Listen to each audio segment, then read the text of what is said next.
Communism comes up a lot on this show, and it would be weird if it didn't, because this is a show about lit mostly from China, and China today is the People's Republic of China, and it has been since the 50s. So it would be very bizarre if you never heard the word communism. But what we haven't heard so much about are other threads or strands of radical left-wing thought or ideology or literature. And the author we're covering in this episode is Ba Jin, who's an anarchist, a left anarchist specifically.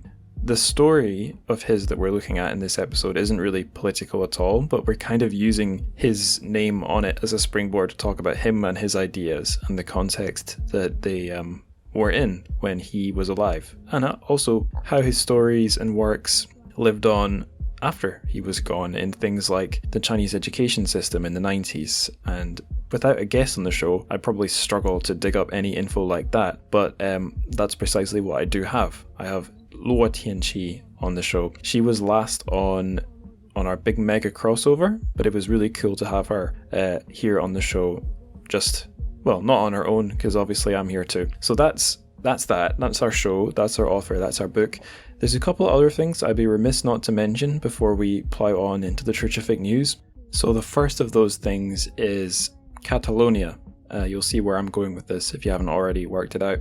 So during my chat with Tianqi, I kind of implied that anarchists have never taken over any sort of geographic area like communists have in, say, China, and that they've never formed groups. Not strictly true. I was remiss to mention a book that was, I don't know if I can say formative, but a book I strongly remember reading. I think it's an interesting piece of left-wing political history. It's Homage to Catalonia by George Orwell. He went out to fight in the Spanish Civil War, which was a coalition of center all the way through to communist and anarchist people defending the Republic of Spain versus insurgent coalition of like Catholic elites and fascists and right-wing forces backed up with air support and other kinds of support from the other fascist powers at the time, Italy and Nazi Germany. And as it so happened, George Orwell I think randomly was thrown in with a group called the POUM.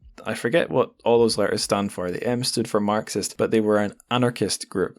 So they were not strictly affiliated with the Soviet Union, and they were, I guess, anti-state. That's the really important thing. And they did set up a little anarchist, I don't know if would state be the right word, an anarchist society in Catalonia, this region of Spain which has a strong independent tradition, I suppose, a little bit like my home country of Scotland does. And they did successfully run it until their side lost the war. And another thing I should correct that comes up in the interview, I kind of implied that anarchists never form top-down organizations, but in the army, the forces that they were using in the Spanish Civil War, they actually did, because like as you might think, some things need a bit of a hierarchy to work. So their army did have like a standard chain of command in order to be able to fight up to the standard of their opponents. But the thing that made it a left anarchist army is that they'd abolished the old officer classes. So commanding officers weren't all wealthier than the grunts, basically. I suppose that raises the question of how was it decided? Maybe just by experience. But in any case, I think that all I'm trying to say is my description of left anarchism in the chat is a little bit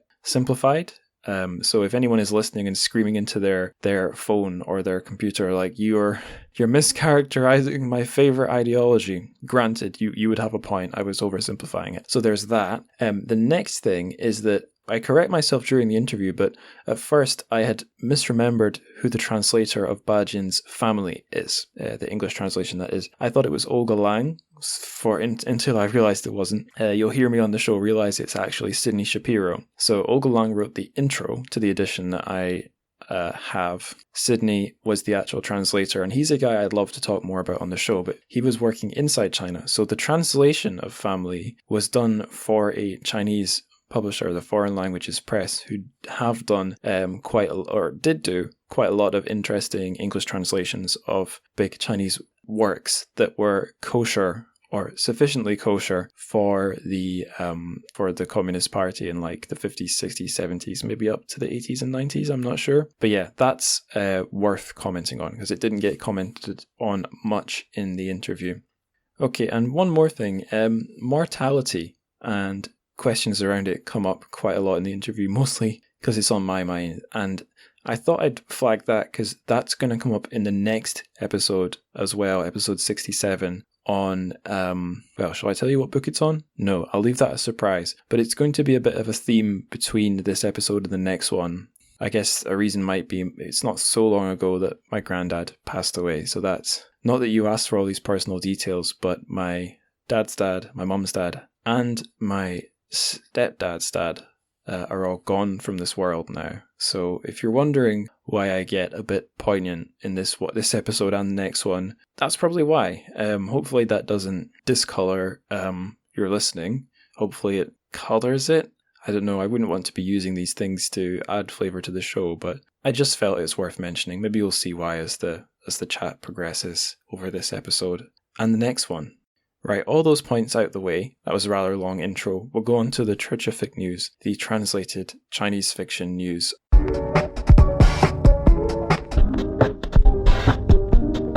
We've got 5 news items on today's Trichific News. The first one, I'm plugging the BBC, of all people. I've actually done this before. It's a look at the true story of A.Q. by Lu Xun. BBC Radio 4 are going to be doing this. It's not actually out yet. This will be broadcast on the 26th of January this year. So actually 2 days after I'm recording. So you're probably listening to this, the odds are, after this is already broadcast. You might have got in before it broadcast, but chances are you've already missed the broadcast. But things like this tend to stay up on the BBC website for a month or months. So hopefully it'll still be up there by the time you're listening, or someone will have fiendishly pirated it to YouTube. That'd be nice. But if you do want to listen live, it'll be on the air at 1:45 p.m, 26th of January. That's a Wednesday. So yeah, it says it's a look at the story, not a reading. I'm not sure who the guest they'll have on to talk about it is. I saw Paul French share it. Maybe it's him, maybe not. But yeah, just thought I'd flag that in the Trichific News. Now, the next news item, yet again, I'm plugging Cinemas Books. Because why not? They're interesting and they're friends of the pod. So Cinemas Books started a blog on medium.com, and they've already got several posts up, and they've got one quite interesting recent one on a book that they were kind of getting the ball rolling on when I left them for my next job. It's The Sons of Red Lake by Zhou Daxin, and I believe this is their, depending on the order of publication, their second or their third Zhou Daxin book. The blog is all about the Chinese elemental philosophy, or the way that the Zhou Daxin, the author, uses, fire, earth, water, and air to sort of structure the book, and the way that these characters and concepts are presented, well, both as characters, as Hanzi, and also I think in the I Ching as well. So yeah, I can't say that I'm a master of such topics, but the blog also is not like super heavy. You could read it in a few minutes, but it's there. I think it's worth checking out. So do it. Check it out. Okay, the next piece of news, also pretty light, at least in terms of like concepts that I'm sitting here explaining. It's a Chinese edition of a book that I thought was only going to come out in English. So the book is The Way Spring Arrives, many times to be fair. So if you haven't already heard, it's a collection of sci-fi and other types of speculative, so like genre fiction, all translated from Chinese, and all the authors and translators and contributors to, because there's an essay or two in there as well, they're all female or non-binary. And I had assumed this would not come out in Chinese for 2 reasons. One would be it's a compilation of stuff that's already published in Chinese, so it's sort of made with an English language market in mind, curated, I suppose. And the other reason is I figured non-binary was too much of an awkward topic, not banned per se, but one that would be maybe not banned, but maybe hard to publish without sort of trimming off. So I haven't read this thing's blurb. I don't know if it also mentions that it is female and non-binary, or I don't know if they're going to rephrase that in a particular way. But yeah, I wanted to mention it first because of that, because it disproved my assumption, and also because the cover is just beautiful and it's really different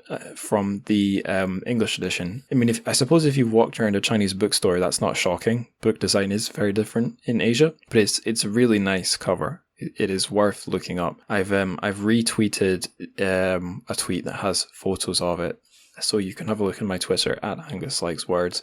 I'll go directly to the poster. It's the Shimmer Program at Shimmer Program. They I don't know if they're part of Storycom, Weixiang Wenhua, I think they're called, a group that works to promote Chinese sci-fi in translation and globally. It's something in that sort of network. Anyway, they, I think, partnered with the Shanghai Arts and Literature Press to publish this one. They told me in a tweet, so hang on, and I'll just double check really quickly. Yeah, Shanghai and Literary Arts Publishing House. That's who's publishing this Chinese edition. So yeah, do check that out. Okay, fourth news item. Now this one is exciting because it involves the guest on my next show. Although that will not help you work out what book it's about. That guest is Jenna Tang, and she's appearing alongside Mike Fu. So a past guest of the show and a future guest of the show have appeared. A dialogue between them has appeared on wordswithoutborders.org. Mike was Jenna's mentor through the Emerging Translation Mentorship Program, which is run by the American Literary Translators Association. And her mentorship focused on prose, so fiction and non-fiction, I suppose, from Taiwan. So yeah, I admit I have not read this thing all the way through, but it's nice and long. It looks like it's a conversation between friends. They are two very nice and very smart people, so you should check that out. Okay, last news item. Now, this is an interesting one. It's taking us to the world of wuxia, which I've not covered on the show for a while, but I do try and keep an eye on the wuxia news. And this is an interesting one for me as well. You've maybe noticed I don't know what you'd call it, but I'm quite tickled whenever there's an overlap or some kind of a story or something to look at how China interacts not with the West but with its neighbors. So the other sort of East Asian or just other neighboring countries. Doesn't have to be, could be like Kazakhstan and China. But like when something China-Korea related happens and it's covered in English, it always interests me, even if it's completely mundane. And the story this time is that Wuxia World, which is a place where you can read Chinese and Korean, but mostly Chinese and mostly wuxia, but also fantasy web fiction. You can read it all there. That has been bought by a South Korean startup called Kakao Entertainment. This transaction payment, I guess the deal was a $37.5 million US deal that they've used to buy Wuxia World. And the press release, which I'm reading here from TechCrunch, mentions that Kakao. Did I say Kakao earlier? I meant Kakao. Kakao have bought a couple of other platforms, so like websites that publish web fiction. One's called Radish, one's called Tapas Media. Now, I talked to Deathblade, who's very involved with Wuxia World, about this, and he passed on a little to me. First thing he passed on to me was Wuxia World's own press release. So I'll maybe read. It's actually a lot more detailed than the TechCrunch press release. It's written by Ren Woxing. He's the CEO of Wuxia World, and it goes into quite a lot of details, and it's quite light-hearted. So if you want Wuxia World's take on what's going down, you can read all of that. I definitely did give me something I can quote him on about where this is all going. So thanks Jeremy, thanks Deathblade for giving you your take. He said his main thought, and what many other translators or fans are wondering about, is what this is all going to mean for the Chinese translations and I guess translators. He does note that the press release from Wuxia World says they're going to expand their Chinese web novels translations, and he added that for years now, Wuxia World has been cut off from being able to license some of the best content thanks to the debacle with Qidian, who I believe are owned by Tencent, as well as other circumstances. So, will his big investment deal change that in a good way, or will it become worse? And he's expecting to find out one way or the other soon. Now, I also saw the other former guest on the show, who's involved with Wuxia World, Etviler, had some thoughts that she tweeted. So this is not exclusive. This is just literally on her Twitter account. I'm just going to read that now. Etvillier said, huge news for the industry as the acquisition goes through for $37.5 million. And personally speaking, really wondering how this shakes out for translators. So just sort of echoing the first thing there that Jeremy Deathblade said to me. So yeah, keep your eyes on that, I suppose, if you didn't already know and you're interested in translated wuxia web fiction. What else can I say? I guess nothing else, because we should go from me talking on my own into the microphone in a room, completely alone like a crazy person, to my chat with Tianqi, where, like a normal person, I'm having a conversation. Always good to have in this time of plague.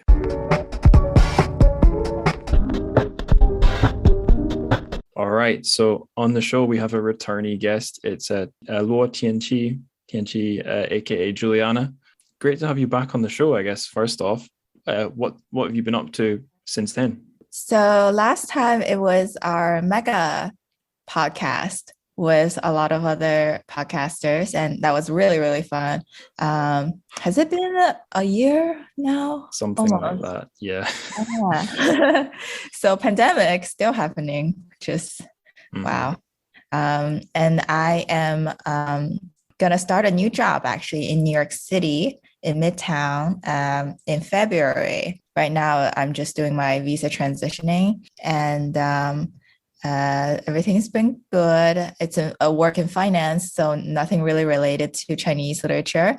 But my podcast I've been updating it and adding new episodes. Recently, I put in a episode on a Chinese feminist and her writing, and her name is He Yinzhen. So, and I also plan to go back and visit my graduate school department, which is the East Asian Languages and Literature department at Columbia University. And I studied more on the classical Chinese language and literature side. For people who didn't listen to the mega crossover or have bad memories, do you want to remind everyone what your show is? Oh, yes. So everyone, hello. I am Tianqi, and I am the host for a Chinese language and literature podcast.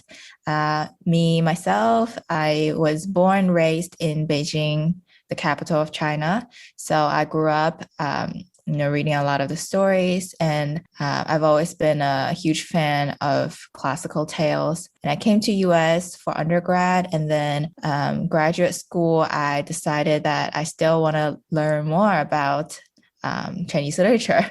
So I went to Columbia, and I stayed in New York City after 2019 when I graduated, and I've been working in finance, but also I have a book club, and I've been, doing more readings in my free time. And even though I decided, not to stay in the PhD route, but I still just really miss my studies. And I guess that's why I started the podcast, kind of not only to let my graduate school essay papers, let them come out of the shelves of the underground basement level of the library, but also to just share strange and interesting topics from say anywhere from Chinese ghost stories to modern Chinese architecture to the first feminist in China. Vietnam is in there as well. China-Vietnam relations, and soon I'll have US-China relations, which I've been kind of writing and thinking about for all my years in the US. So welcome for anyone to listen to the podcast, and really welcome some feedback. You can connect with me through the podcast or on LinkedIn or social media, anywhere. Yeah. I think there's one crucial thing we're missing. It's the name of the show. Oh, yeah. It's very generic. It's just called, let me see, what is it called? It's just Chinese Literature and Culture Podcast. I'll put the link for the show in this episode's show notes. So if listeners want a quick way to find it, the link will be right there. Yeah. I guess we should talk about our special author, very special guy, I think, that we're going to talk about this episode. It's not Pu Songling. I haven't done a full episode for Pusong Ling yet, so that's on my list. But we're doing a very different author this time. It's Ba Jin, who I've got written down here, is China's lonely anarchist. I think that's probably a fair description.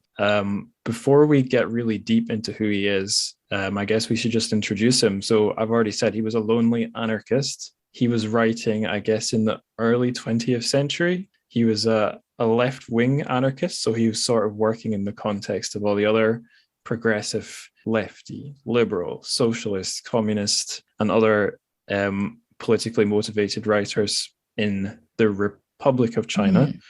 But he lived a pretty long life, so he was still living, if not working, in the People's Republic as well. He didn't run off to the US or Taiwan. He stayed there. That would be my really brief intro of the guy. I guess I didn't mention any of his works because, as will become apparent as we go through this interview, I've not read that much by him. I'm currently reading one of his big novels, but we're not talking about one of his novels in this episode.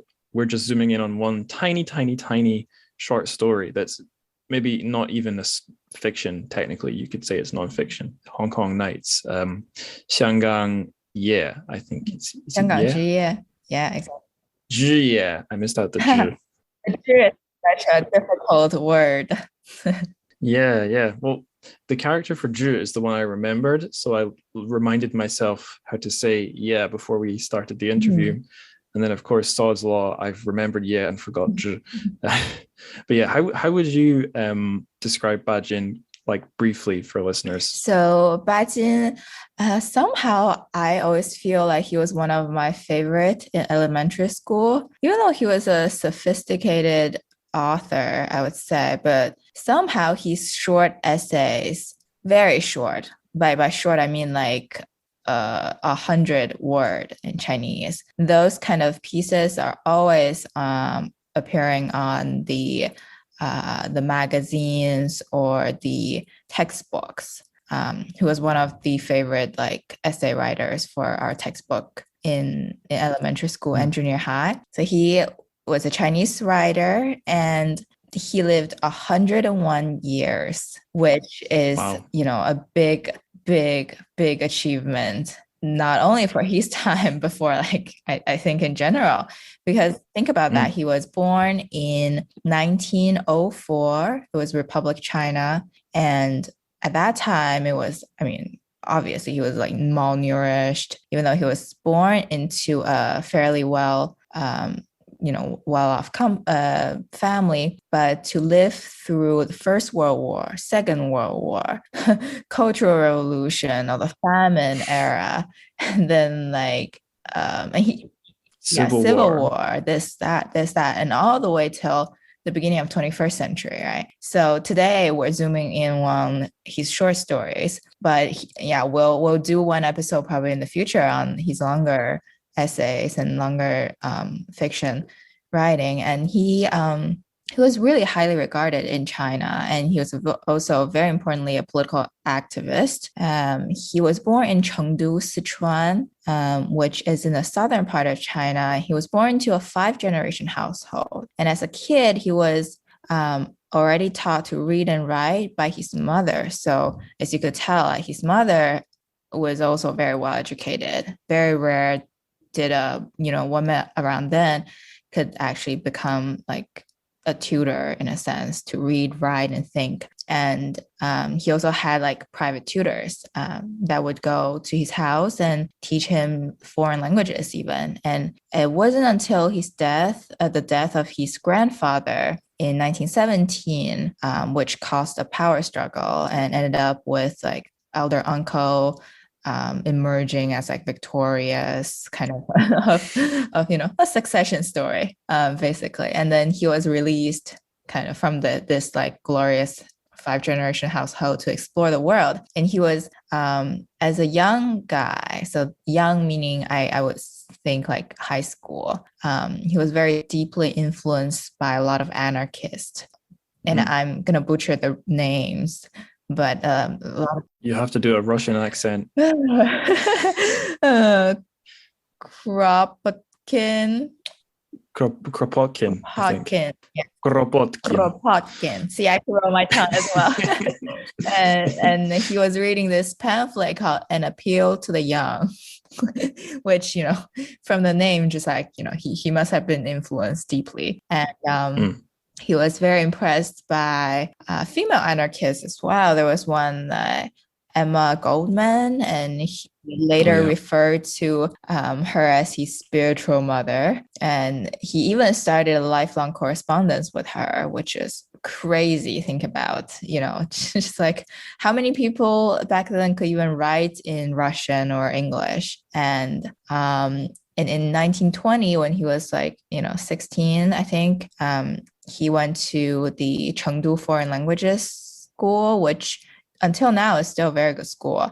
And that school later on had a very, very famous graduate named Liu Yiting, who you probably don't know, but in my parents' generation, I guess she was in the 90s and she got accepted into Harvard for undergraduate. And her mother wrote this book, kind of like the hymn of the Tiger Mother kind of thing. And my parents and my friend's parents all study this book. But anyways, that school is a very good school.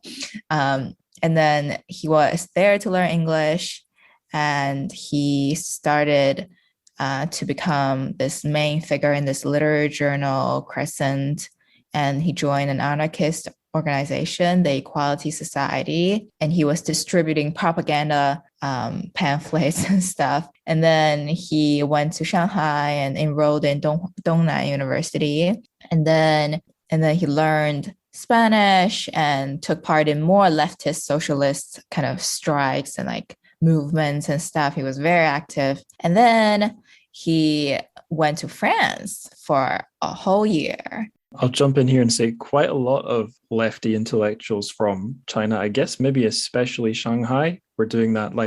Off the top of my head, Zhou Enlai quite famously went to France, but that's not a coincidence. That's a bit of a pattern for that generation of, I guess, maybe well-off, left-leaning intellectual young Chinese men. Yeah, men, exactly.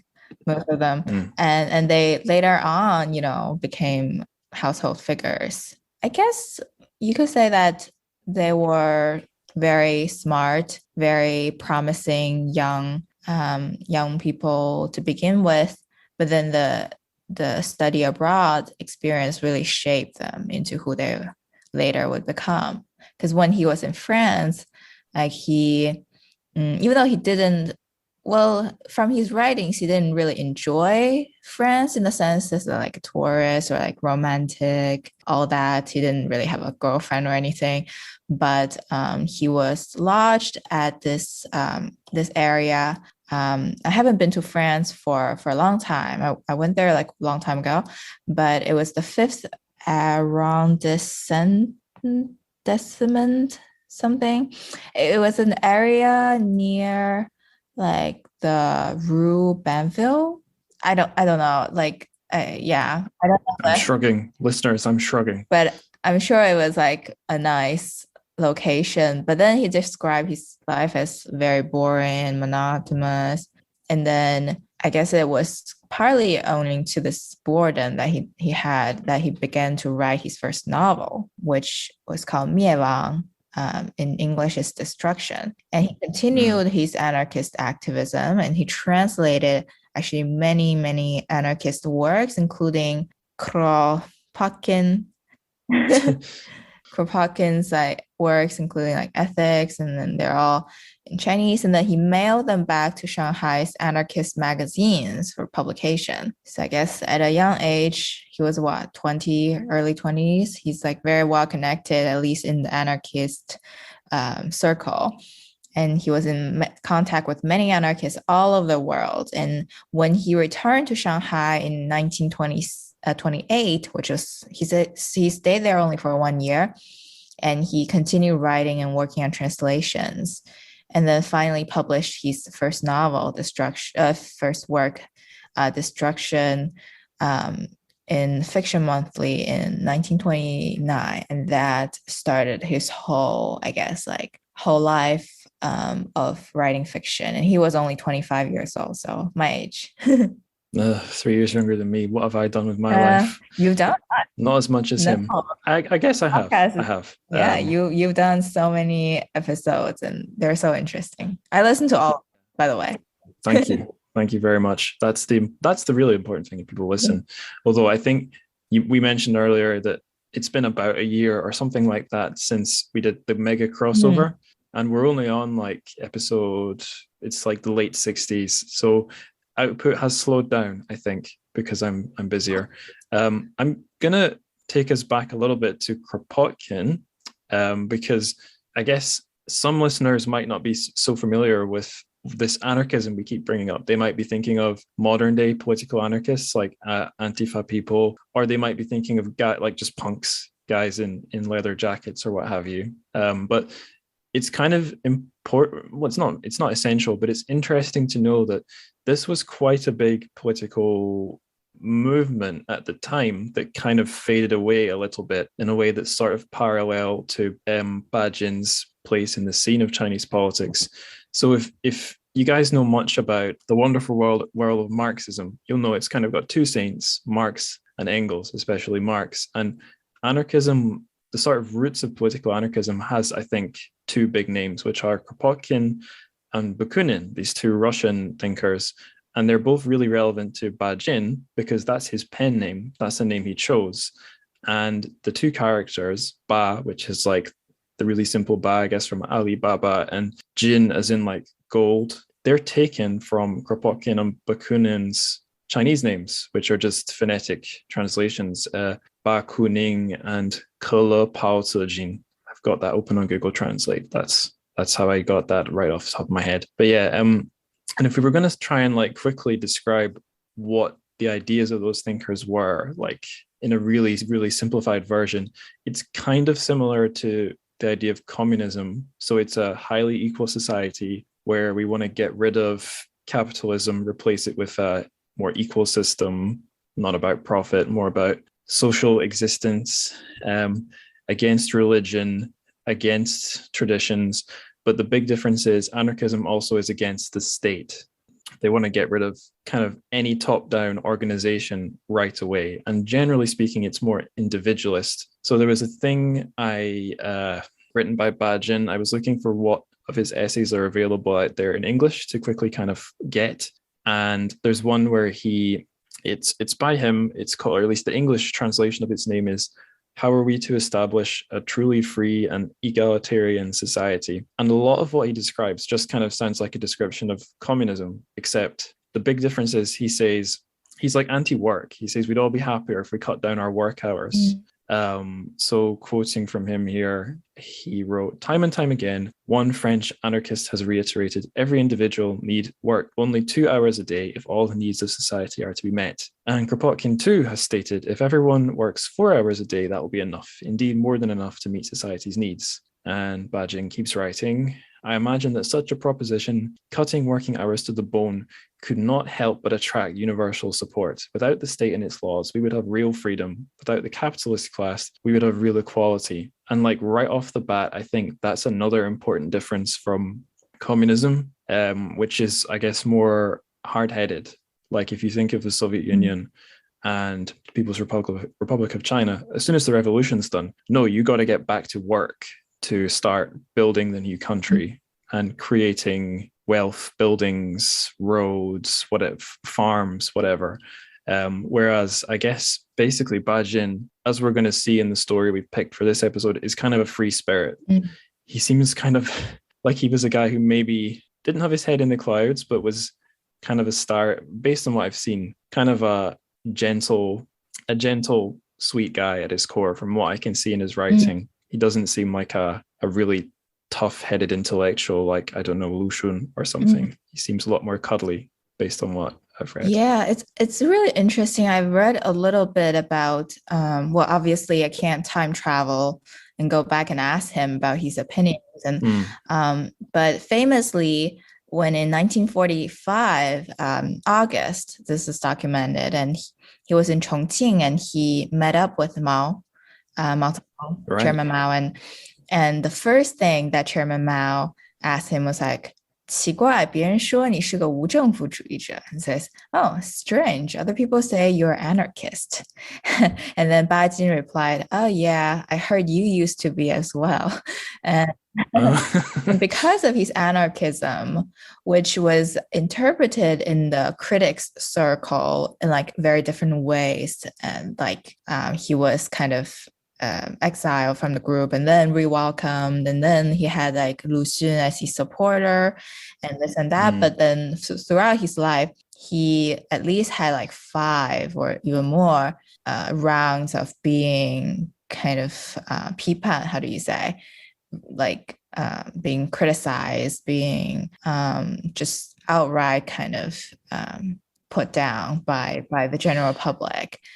Yeah, like harassed. Yeah, harassed. Like Cultural Revolution, during that time, he was in the living with the cows for like in the cow shed. Yeah, and he suffered really a lot. And I forgot to mention that even though he lived 101 years, the last like 20 some years, he had very severe mental issues, and he just couldn't write, and he didn't really remember things, and it wasn't really living as a human.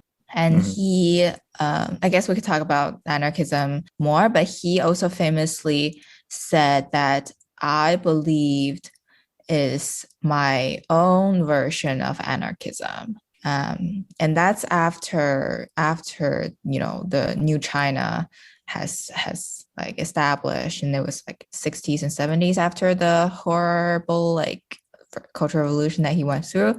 So maybe he was kind of washing himself a little bit from the previous, like, his revolutionary thoughts that weren't accepted, but also I think he meant it, as you said. He's like a kind of strikes you as a free spirit, and I think his anarchism, Ba Jin likes it because its emphasis is on this personal freedom.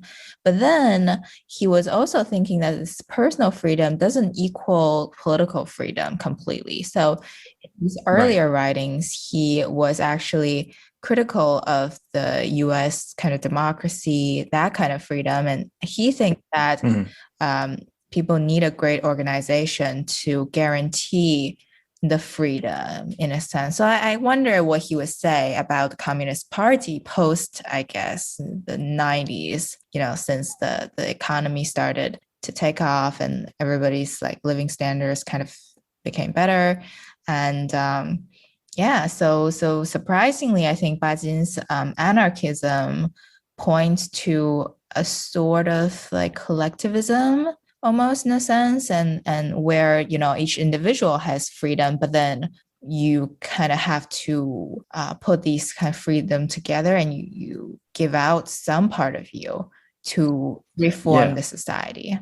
Yeah, that's the part of this sort of old school anarchism that breaks my brain, is that they don't like organizations, hierarchy. Like it says in the intro to the translation of Family, which I'm holding up to the camera. Oh, beautiful. I'll talk a bit more about this, but yeah, it's an old paperback as well, it's secondhand. But it mentions in there that he never joined any writers' groups because as an anarchist, he's just skeptical of groups in general. But you're right, it's like this leftist anarchism. Once you've achieved your stateless revolution, it's not every man for himself society. You're supposed to, as a collection of free individuals, sort out some kind of equality. And that's where I think, from my point of view, it becomes a daydream. Like, I don't see how anyone could do that. It's just my opinion. But you're right to say especially when he's in this sort of younger, I guess in his youth, where he's following quite closely to these original ideas from these Russian thinkers, it's not freedom. His definition of freedom isn't the Western liberal definition of freedom. He's against that liberal version. I've actually got there's a section from that same essay that I can quote in English to like spell that out. He says, these days, the words freedom and equality are part of the vocabulary of each and every one of us. But make a few inquiries and ask, what is freedom? And you will be told freedom means freedom of opinion, freedom of the press, freedom of association and assembly, freedom of secrecy of correspondence. Ask what is equality, and you'll be told all citizens are equal before the law, with no difference between the highborn and the yokel. Now, such narrow definitions have nothing to do with true freedom, true equality. Don't believe me? Then have a read of the following, blah, blah, blah, blah. And I guess he's saying, yeah, the version of freedom they have in Western capitalist countries is not good enough.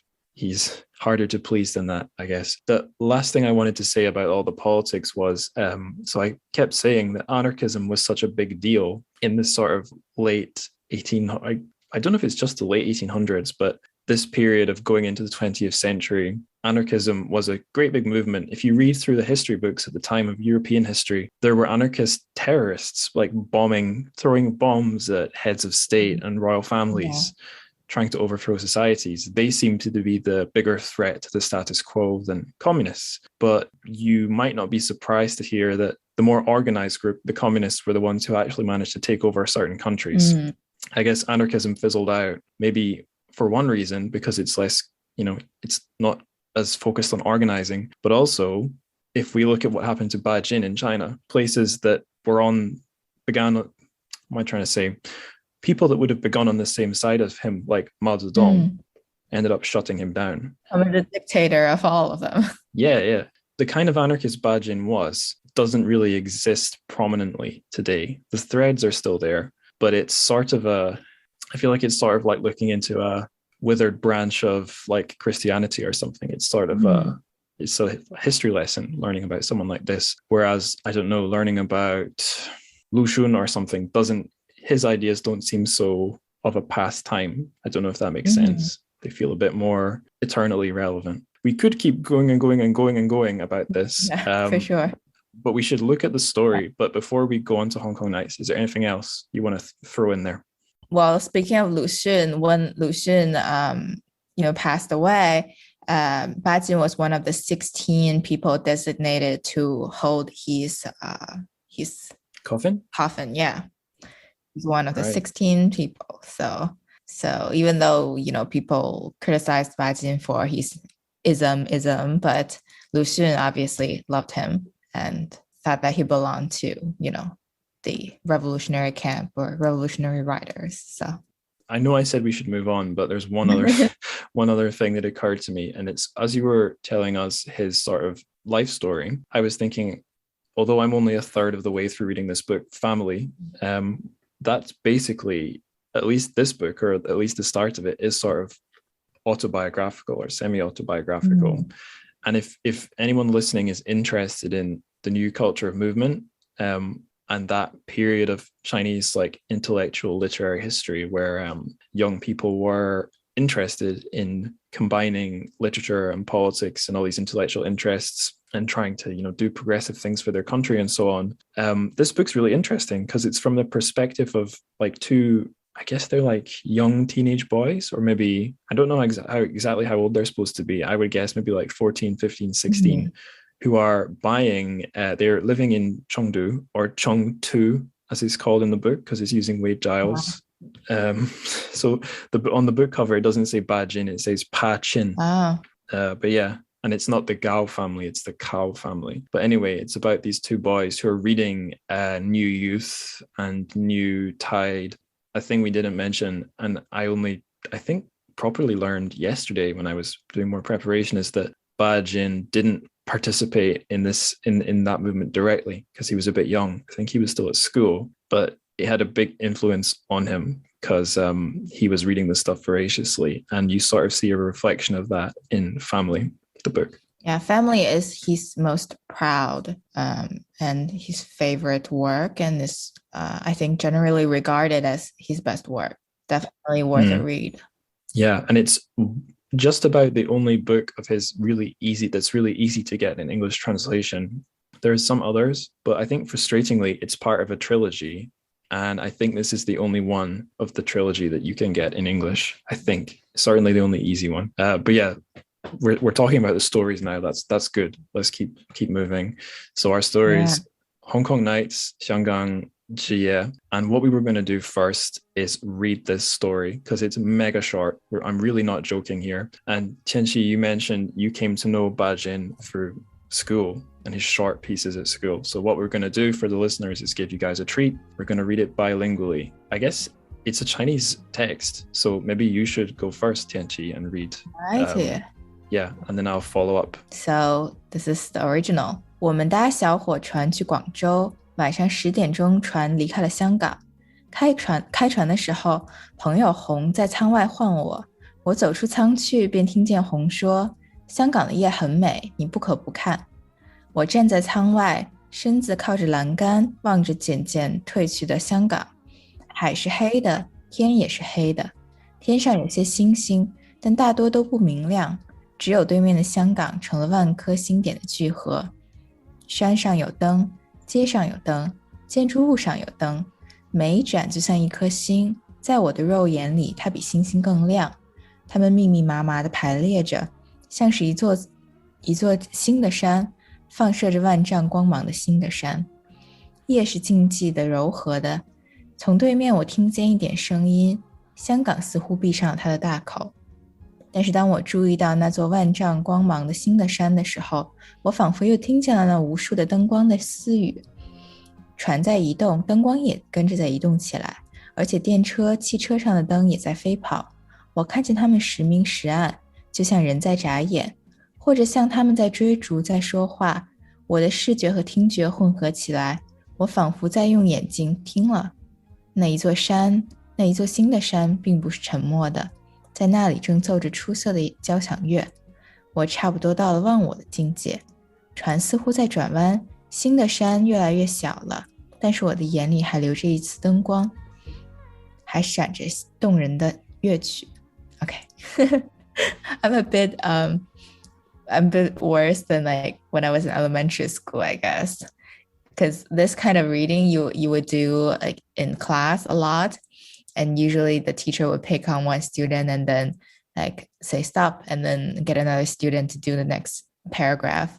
You usually can't say like a single word wrong, or else you'll be like asked to kind of reread the sentence or something. I've sat in a lot of Chinese classrooms that I've shared with a Chinese homeroom teacher. So I'm teaching the English and then sometimes other subjects as well, but I'm there in the room when the Chinese class is on. And most of those classes I was sitting in on were for first, second, not the third graders and not the middle school kids, because I would be in my own room, but I saw a lot of the first and second graders reading their stories. So it wasn't really Bajin, it was more like 小松鼠说, like a little squirrel and a rabbit or something. But yeah, I remember how using the word robotic would be a bit mean, I think. But yeah, it was perfect. You could see, I was seeing the characters just like they were in the school book, like in the grid. One, one, one, one, one. Exactly. And yeah, I think that's a high standard to hold yourself to. Yeah, I almost didn't. Well, I could have read it in like the elementary school kid way, but then I was like, ugh, I would have goosebumps.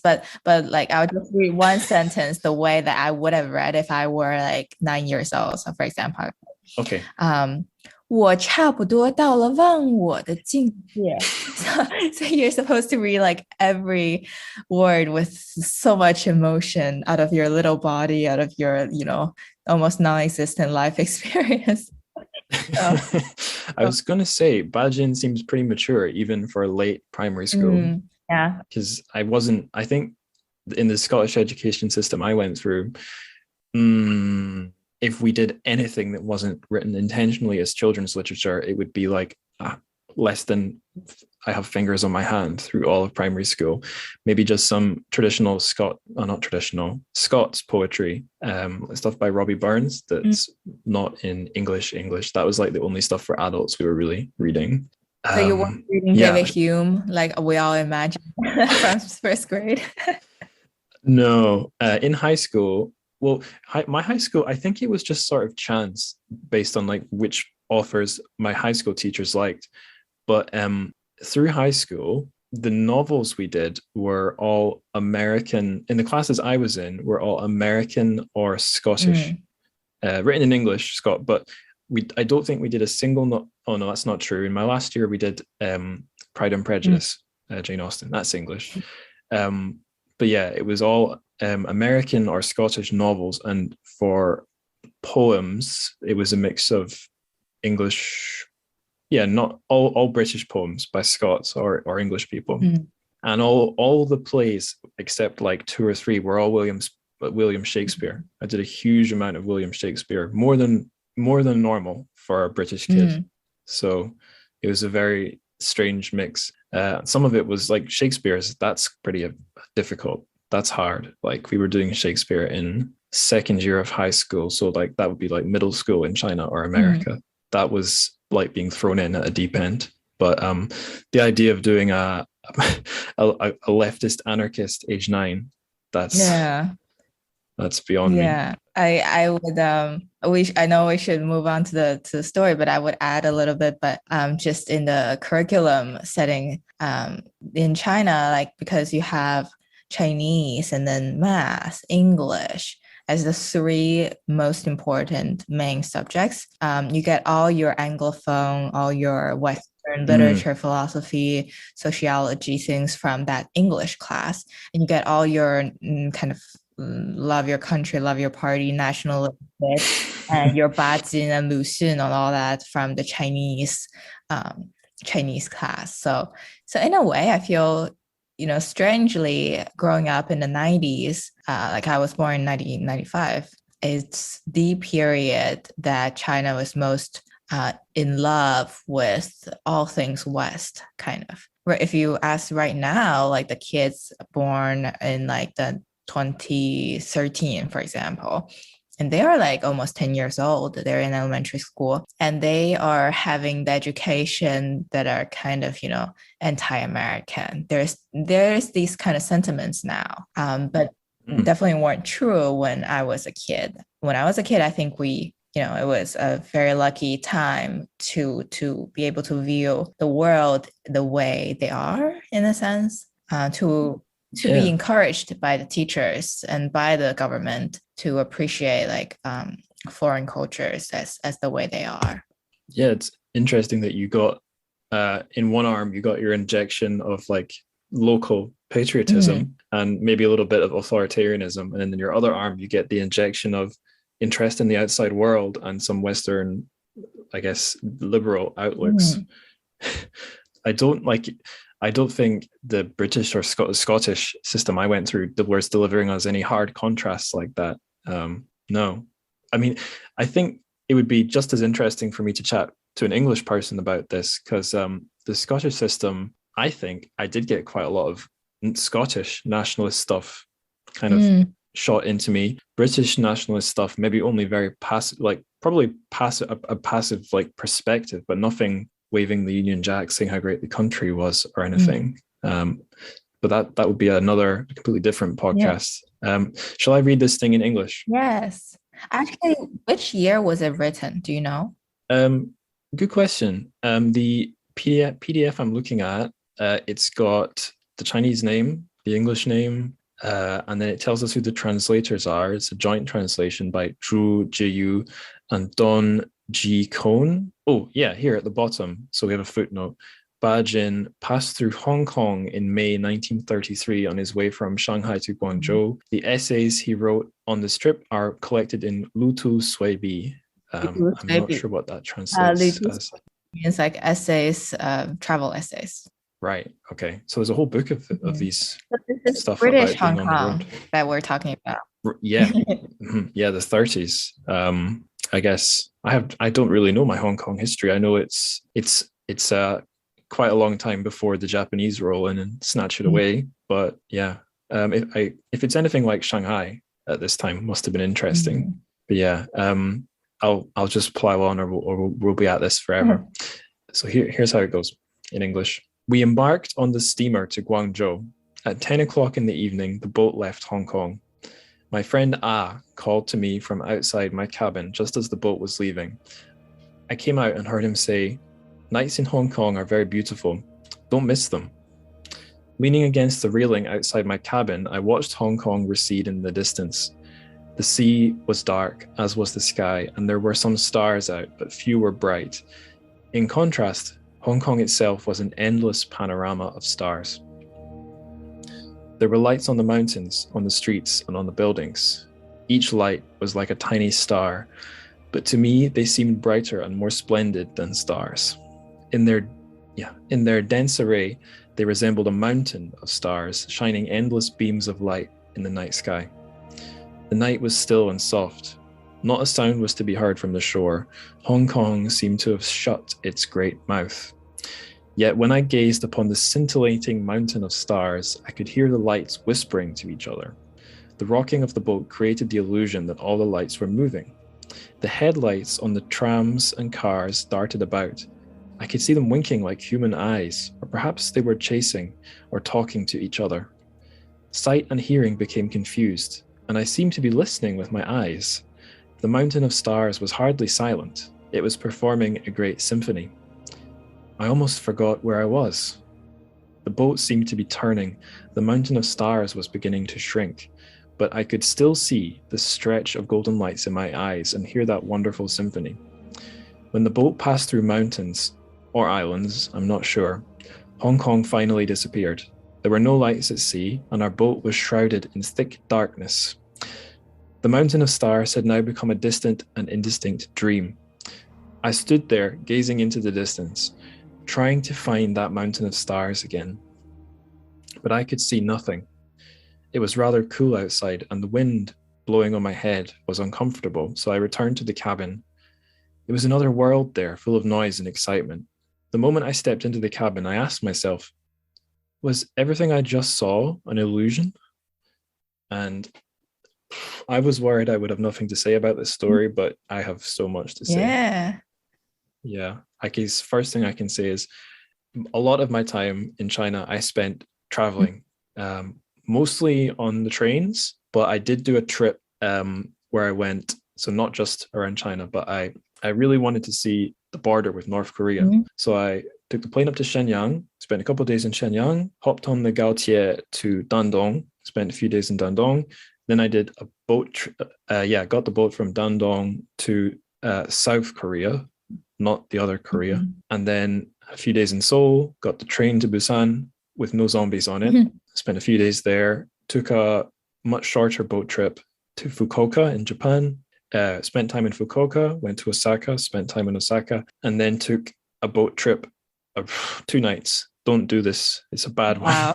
But from Osaka to Shanghai, back into Shanghai, up the Huangpu. And there's a couple of moments on that last boat trip that feel like this story. The first was really like, what's real? And I was literally like surrounded. I think we were going through lots of small islands that were kind of like mountains. And it was a perfect time of evening where it was getting very dark, but the sky was very colorful. And it was like a combination of colors I don't think I've seen before. And it was like, where the hell is this on the map? I've got no idea because I had no signal. But that was like a dream because you're on the roof of the boat, you're there surrounded by the night.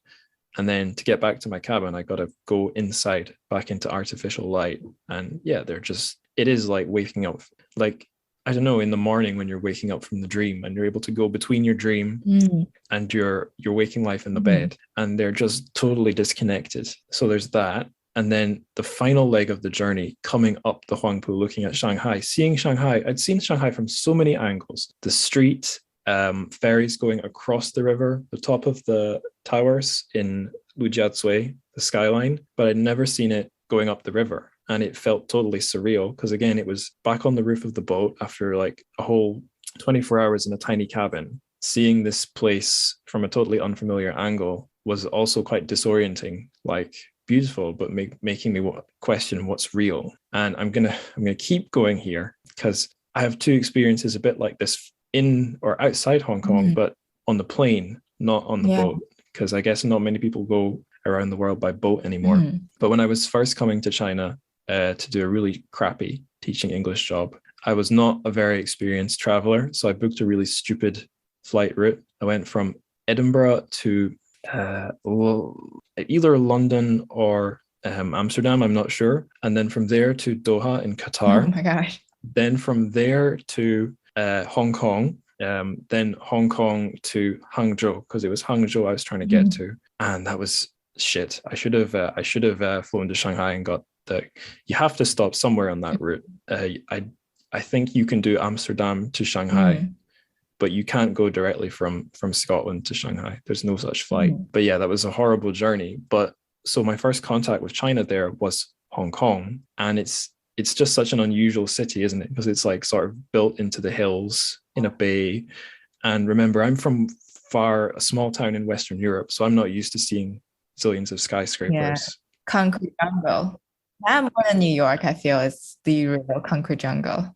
Yeah, yeah. I guess I had been to Japan, but to Kobe, not to any big cities except Kobe, which really doesn't compare to Hong Kong in terms of Mm. the It, towers. it makes it look like, I guess even in Bajin's time, he was like, oh, these are like stars shining. That's all the light coming out of Mm, the windows from these towers. yeah, well, this was daytime, which made the towers even more shocking because I could see their full details. But yeah, the other time I got a weird feeling leaving Hong Kong was it was also in daytime. No, yeah, it was leaving, not arriving. But I looked and saw the a big part of the world's supply chains that got so badly disrupted during the worst of the pandemic. I saw the lines of shipping container boats trailing out of Hong Kong harbor like Mhm. ants. And Shanghai it certainly has a lot of those boats, but nothing like what Hong Kong had there from the sky. I think the only time I ever saw anything like that was Singapore. Mhm. But yeah, that was also like uncanny because that these ships are the things that are sending things around the world from like the world's factories to where we are. But it's this invisible thing. That's where your canned chili comes from. Yeah, yeah, and all the stupid All things the that books come out of you your have. Christmas crackers. Sorry for going on so long Oh there, no. but that's how I connect with the story, really. I think this is very much what I think even as an elementary school student you're supposed to get from reading a passage like this by Ba Jin is in Chinese is like what we call 写景抒情. So he's writing about all these sceneries that he saw, but really he was just conveying the emotions, like kind of pressed in Mm, his heart, and he had all these kind of emotions even though he didn't really specifically say, "Oh, I miss Hong Kong so much," or "I feel like it's part of my memory now," or things like that. But you could feel it with his writing of the stars, of how they're tinkling and how they're like human-like almost. And he says, "I almost forgot about myself at that moment," right? So I actually found some of the what you would see in exams if you were tested on this passage in China, and you would be asked like, oh, what is one sentence that he wrote within this passage, within this essay that could summarize the whole thing? And also, what is like the word or the sentence that he summarized just from the point of view when like how he wrote about light in Hong Kong and things like that. And he like used this technique, this writing technique that is basically by like describing the visual and the hearing of these sceneries that he posits the reader into like one point and then describe like what you would see, things like this. So yeah, very much in a sense, it's not the profound kind of nationalist no. essay that you would expect from Lu Xun to like make you realize that your country, your people are mad and they're they're like sick and things like that. But you would get a feeling that oh, there's so much that he writes, that he Mm, feels, and you could write like this as well. Like for a young reader, you will look at something Bazin writes, and then you would inevitably adopt some of his writing style in your own writing. I think that's what Bazin means for a lot of young reader and writers. I got two things, two thoughts to follow up on that.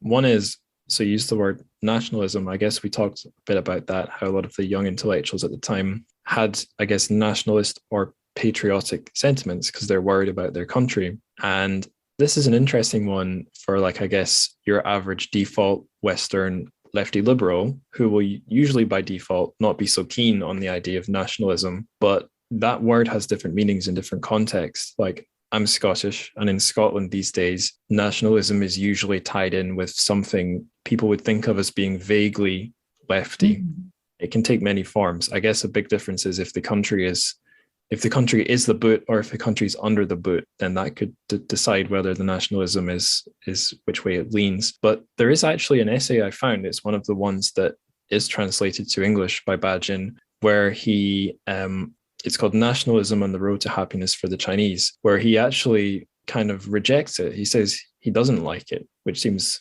kind of odd because in other parts of his writing, like in Family, the young men are, I forget if they call it nationalism or patriotism. I think they call it patriotism, but they talk about wanting to help China. But in this little essay, what does he say? He says, nationalism is in fact the obstacle to human progress. Being a member of this society, I cannot accept nationalism against my conscience.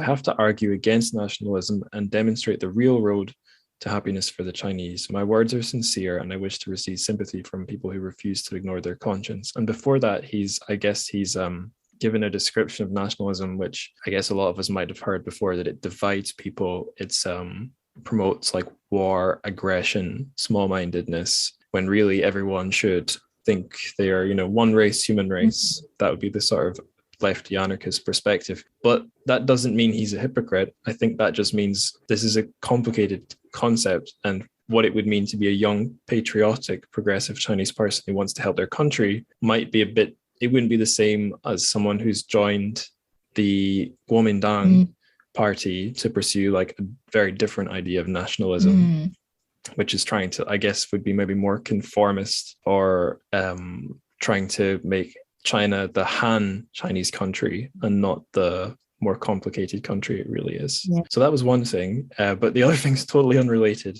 almost opposite. It's something I thought about reading the story that brought me back to like instances long before I knew I was going to go live and work in China, where some Chinese culture filtered through to me. And that's, I guess, the old story that loads of people will know about Zhuangzi and the butterfly. Yeah. Yeah. I guess maybe listeners saw that coming when I was talking about waking up from a dream, where the story goes, I'm sure I don't even have to recount it, but this philosopher Zhuangzi was having a dream where he's a butterfly and he wakes up and he's not sure whether he's Zhuangzi dreaming he's a butterfly, other butterfly dreaming that that it's Zhuangzi.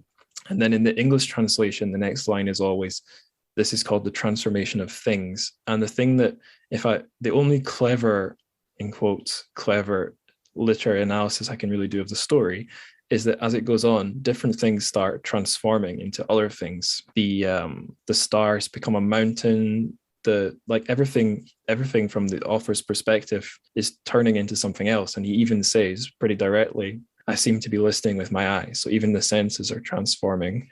And yeah, then he goes back into his cabin and he asks himself, was it all an illusion? And the last thing I'd say is, I wondered if like the story of Zhuangzi and the butterfly is something Westerners latch onto, something superficial that isn't going to crop up in a lot of Chinese literature I've read. But I think in a lot of translated Chinese lit I've read, this thing does come up a lot.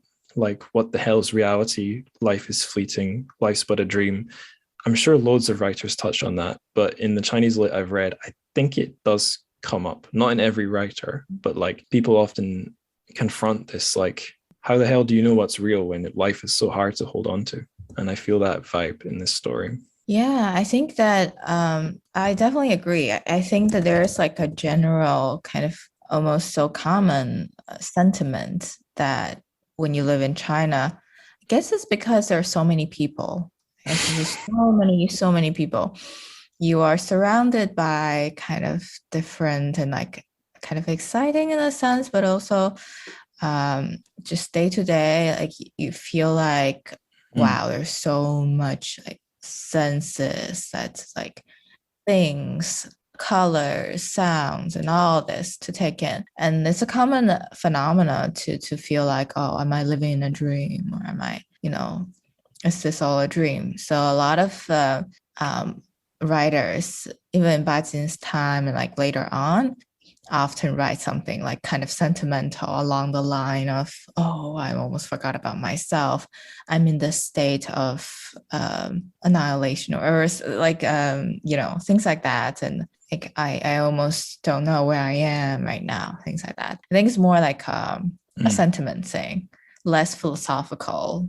But there's definitely roots that go back to Lao Tzu and all the philosophers, and almost kind of like a layer of culture that you grew up in. So it's like kind of grows in you, and this sentiment is kind of, growing in you. Just like how democracy kind of is like within the blood of a lot of my friends, even though they don't study political science, or they don't really think about politics that much, but their default state has that kind of sentiment and setting.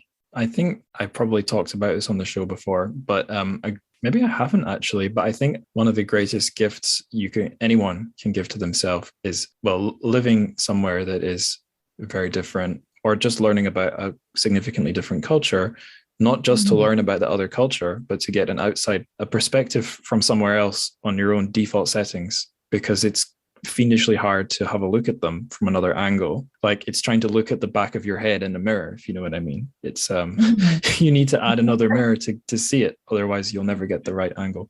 Yeah, that's a great way to put it. Yeah. Yeah. And for Bajin, I feel, oh, sorry. No. Go for it. Yeah, for Bajin, I feel like when he was reading, Russian writers, he must have felt like completely kind of indulged in that culture, in that like revolutionary mind, and in that sense. And I think without getting to know the different places and the writers around the world that he knew back then, he wouldn't have produced as authentically to himself and to others, like as authentic and as interesting, exciting writing pieces that he produced later on. And he famously this is reading some of his interviews, he thought that the highest state of literature is no skill, is the consistency between the literature itself and the people, and which is to say words and deeds must be consistent and must be matched. And what a writer does in life and what he writes in his works also must be consistent. He must express his personality and not lie, and he must tell the truth to the readers. And I think that's consistent in most of his fiction writings, except for the period where he had to kind of write propaganda sort of thing to avoid being prosecuted during the Cultural Revolution. I think the most important part of his writing style is how almost kind of plain it is, how calm and how careful his observations are towards, sceneries, or say in another his essay, which is a textbook classic called Sunrise in the Ocean.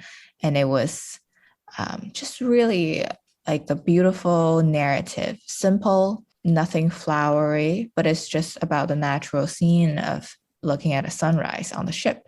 And I think this really says much about his personality as well, that he wants to tell the truth, and he wants to, tell people what actually kind of happened. And his characters, if you read Family, you also see that they're kind of like very, very real, not too complicated, not like, Dostoevsky, like kind of crazy characters with lots of, emotional, philosophical turmoil inside. But at the same time, the characters have distinct personality traits, and they have a lot of anger and frustrations, and they tell to the world in a sense through his writing, and that also touched people a lot.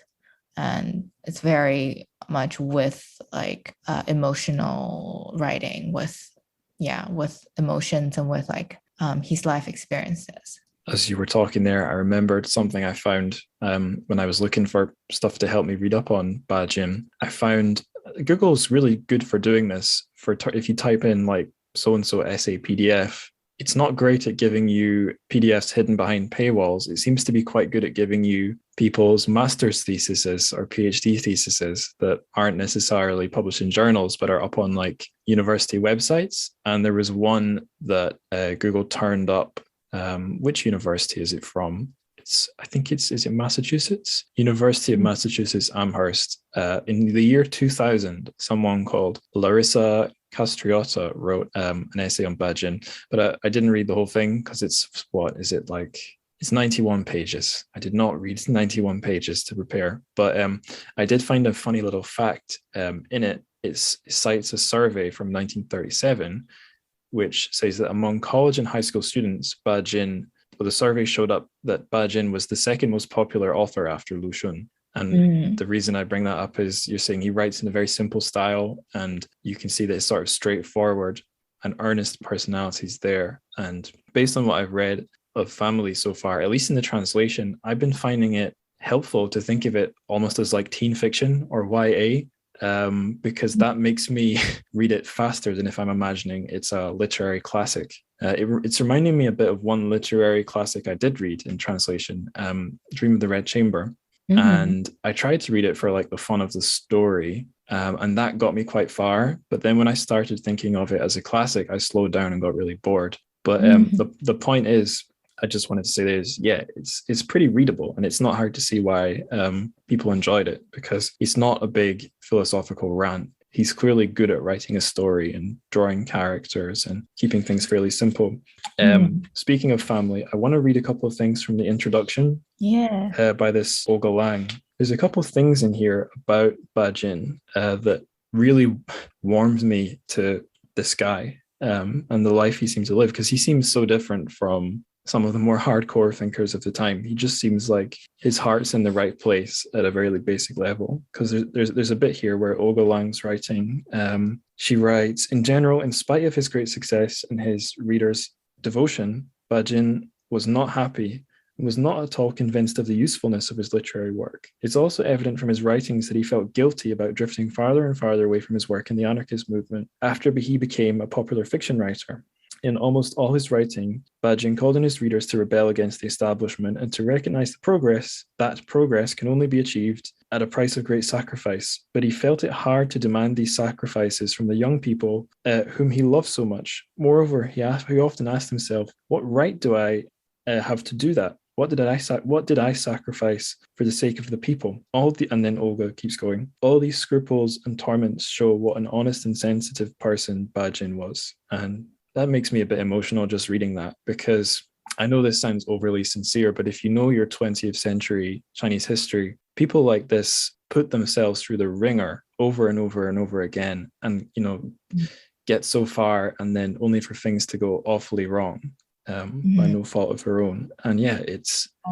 To add on that, Watt was during the Cultural Revolution, died because of the torture from the time, and because Ba Jin was considered, anti-revolutionary, and all these hats are, thrown onto him and his family. So really, really, really difficult living through that time as someone with conscious and someone with great, literary ambition. And you have to write something counter to what you believe in. And as someone like Ba Jin who stays true to himself and his work, and that must be really hard. But then on the one hand, you need to live and you have your family who needs to live. On the other hand, you have your dream of, ambitions and stuff. Yeah, it's like you read my mind there, because the next thing in this intro I wanted to read was about, it's an interesting thing. So at the end of the intro, Olga Lang says, now that the Cultural Revolution is coming to an end,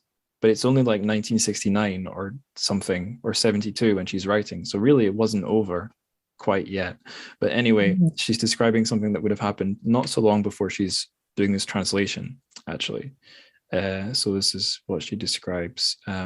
These members of the new generation of Chinese youth whom Bajin loves so much ransacked the writer's house and destroyed his Chinese art objects as well as his library, which was said to contain one of the best collections of anarchist literature in the world. Similar outrages were perpetrated against hundreds and perhaps thousands of writers, professors, and other intellectuals. Finally, on June 20th, 1968, Ba Jin was dragged to the People's Stadium of Shanghai. Those present and those who watched the scene on television, so it was broadcast, saw him kneeling on broken glass and heard the shouts accusing him of being a traitor, an enemy of Mao. They also heard him break his silence at the end and shout at the top of his voice, "You have your thoughts and I have mine. This is the fact and you can't change it even if you kill me." Fucking hell. That's...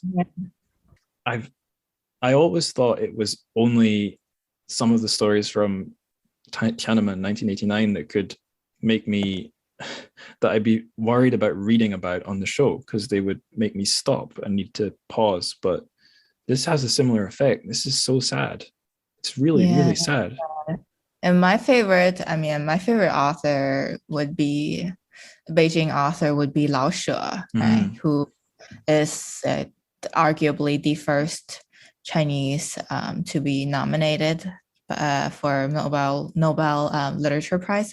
But then by the time he was nominated, he killed himself, literally thrown himself into the river, the pond that, because he was prosecuted so much during the Cultural Revolution, and it was horrendous. Just like, the things you would imagine, like beyond the imagination. And yeah, it was really sad, because when I was reading Lao She, right, the night before he killed himself, he was so sad from just the people who harassed him. And he went out of his house and walked all the way to the northeast, the northwest corner of Taipinghu, so the Taiping Lake. And he was wearing like a white t-shirt and a blue pants, and he read the Mao Zedong poetry for like a whole day on the shore. I'm sure by then he was already, mentally not functioning. And he sat all the way to midnight, and that night he jumped into the lake, and he was only 67. Ba Jin is the one writer, if not the only, to have advocated throughout his life to set up a Cultural Revolution museum and also a modern Chinese literature, modern Chinese culture museum all around the country. And he famously said that each city should have a Chinese Cultural Revolution museum. So that's how his life was changed, by the event. But he persisted. He lived all till the 21st century. And if he lived like even a little bit more years, he would have seen kind of the US-China relations and all these, China becoming a world power. That's, really so different worlds that he lived in throughout his life. And I remember reading some of his essays that he wrote during the time the Kuomintang in Republic China, going through like the Second World War, World War II. The Kuomintang also was harsh on censorship and checking on, the literature prison, or like that he would be put in. So he had to borrow a lot of foreign kind of characters, foreign themes to refer as metaphors to refer to the situation he was in, like in China. So he was saying that because I lived in foreign countries and I'm familiar with, those literature and the characters, so I was able to borrow those to say what I truly believe in, even though I couldn't say it out loud in like, Chinese words.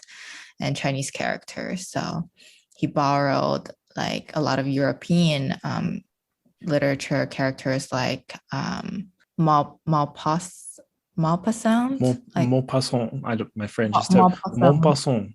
Oui, oui. Maupassant, exactly.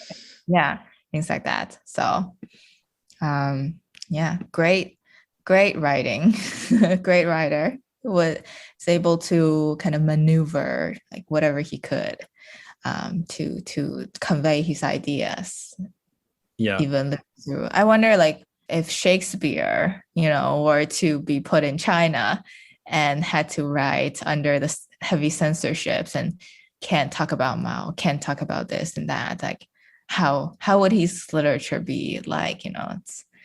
It's gonna be a complete different story. Well, that's an interesting one. Shakespeare was, I think, somewhat famously a favorite of Elizabeth II. So he was in with the powerful. I remember when I was working at Shanghai High School, International Division, Shanghai Zhongshe Guojibu, I got called on by a friend of mine who was teaching in the middle school. He was doing Macbeth, which is the one about a Scottish, the Scottish king who kills his rival, tries to take over. Everything goes wrong, and after a big slaughter, the English arrive to sort of restore order, a bit like how at the end of Hamlet, another kingdom shows up to sort of put things back in order. And that was a sort of a politically interesting thing to do at the time, because Elizabeth II, the English monarch, had died and was replaced by her only possible heir, James VI of Scotland, who also at the same time became James I of England. So that was the time when Scotland and England's, not the governments, but the royal families merged. So it was an interesting play in that context, because it was about England stepping at the end. England steps in to sort of put Scotland in order right at the time when there's been a fusion there. And it may well have been Shakespeare was sort of using that to sort of please the powers that be or send a message. So I guess he might have known how to keep himself safe. I don't know how much censorship there would have been. There's certainly quite a lot of body, cheeky stuff, sexual stuff in some of the plays, but I guess you couldn't. Who knows? A lot of the histories are about sort of bad kings or good kings. Maybe there's some hidden messaging there that we don't know about, or that scholars would know about that I don't, despite all that Shakespeare had to do in school. Like famously, James Joyce, Ulysses was banned in the US originally, right when it was published. But that's completely different from like a lot of the Chinese authors' situation. It's not like you could write about these things just as you wish and you can't publish or like be read. In a sense, it's like you cannot write from the beginning, like from the creation kind of period. You have to avoid this and that. So it's crazy to think about how the authors dodged all these like kind of holes in the system to get to what they want to say. I think trying to think of one example in the US where that you can see clever things like that is in cinema. Up until the end of the studio system, there was quite, I think it was called the Hays Code. There was quite heavy censorship of lots of things, political stuff as well as like sexual or social stuff, because it was the Cold War. So you couldn't have anything too commie. So there are interesting examples of like sort of stuff just in those films that's just delivered in dialogue, or it's in clever edits where it's like between the lines. But no, you're right. It's much more hardcore in China, be it the Republic of China or the People's Republic. There was a thing I was going to say there about how like Bajin, his big middle finger to his oppressors was like surviving, keeping going. And I think it's kind of depressing that if you go looking for commentary on him in English, you get a lot of stuff from like the later decades of the 20th century when he was an old man, sort of poking him about dissidents or people questioning the system. There's an essay which was up on Douban, actually. I think it used to be up on a quite good Western site called, or Westerners in China sort of website, Danwei, but that webpage is down. So this thing existed on Douban, funnily enough. So I copied and pasted it into a Google Doc just in case it gets taken off Douban. But it's called Dissenting from Bajin, and it's by Jeremy R. Barmé. Again, I don't really know how to say French names, but he's a big was or is a major sinologist in the West. And this thing is about how he established a bit of a relationship with Bajin and initially thought he was very cool, but got more and more fed up with Bajin because Bajin wasn't speaking out about like crackdowns in 80s China. And he does at the end say, maybe I was too harsh on the guy. But as I'm reading this, I'm like, Jeremy, you asshole. Like, think of everything Bajin's been through. Surely he must have known. And like to expect the guy to speak his mind when never mind like if the stakes are high or not, but how much trauma the guy's endured.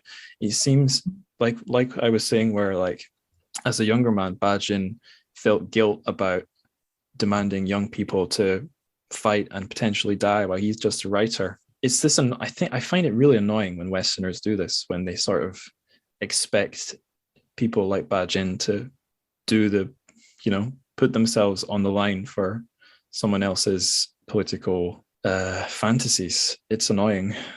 It's sad to see a smart guy being so, thinking of Chinese writers as chess pieces on a board. It's annoying. I agree. I think that this kind of thing, like it's not fair to judge Bajin in a sense, but it can come from Bajin himself. You could say, you could quote Bajin and say, Bajin did feel after the years after the Cultural Revolution, and that he regretted that he didn't kind of stand up enough to the system, and he kind of said things that weren't what he really felt, and he thinks that he regretted that period. But as someone who is not him, who didn't go through that, it's not quite right to judge in that way. Yeah. But again, it's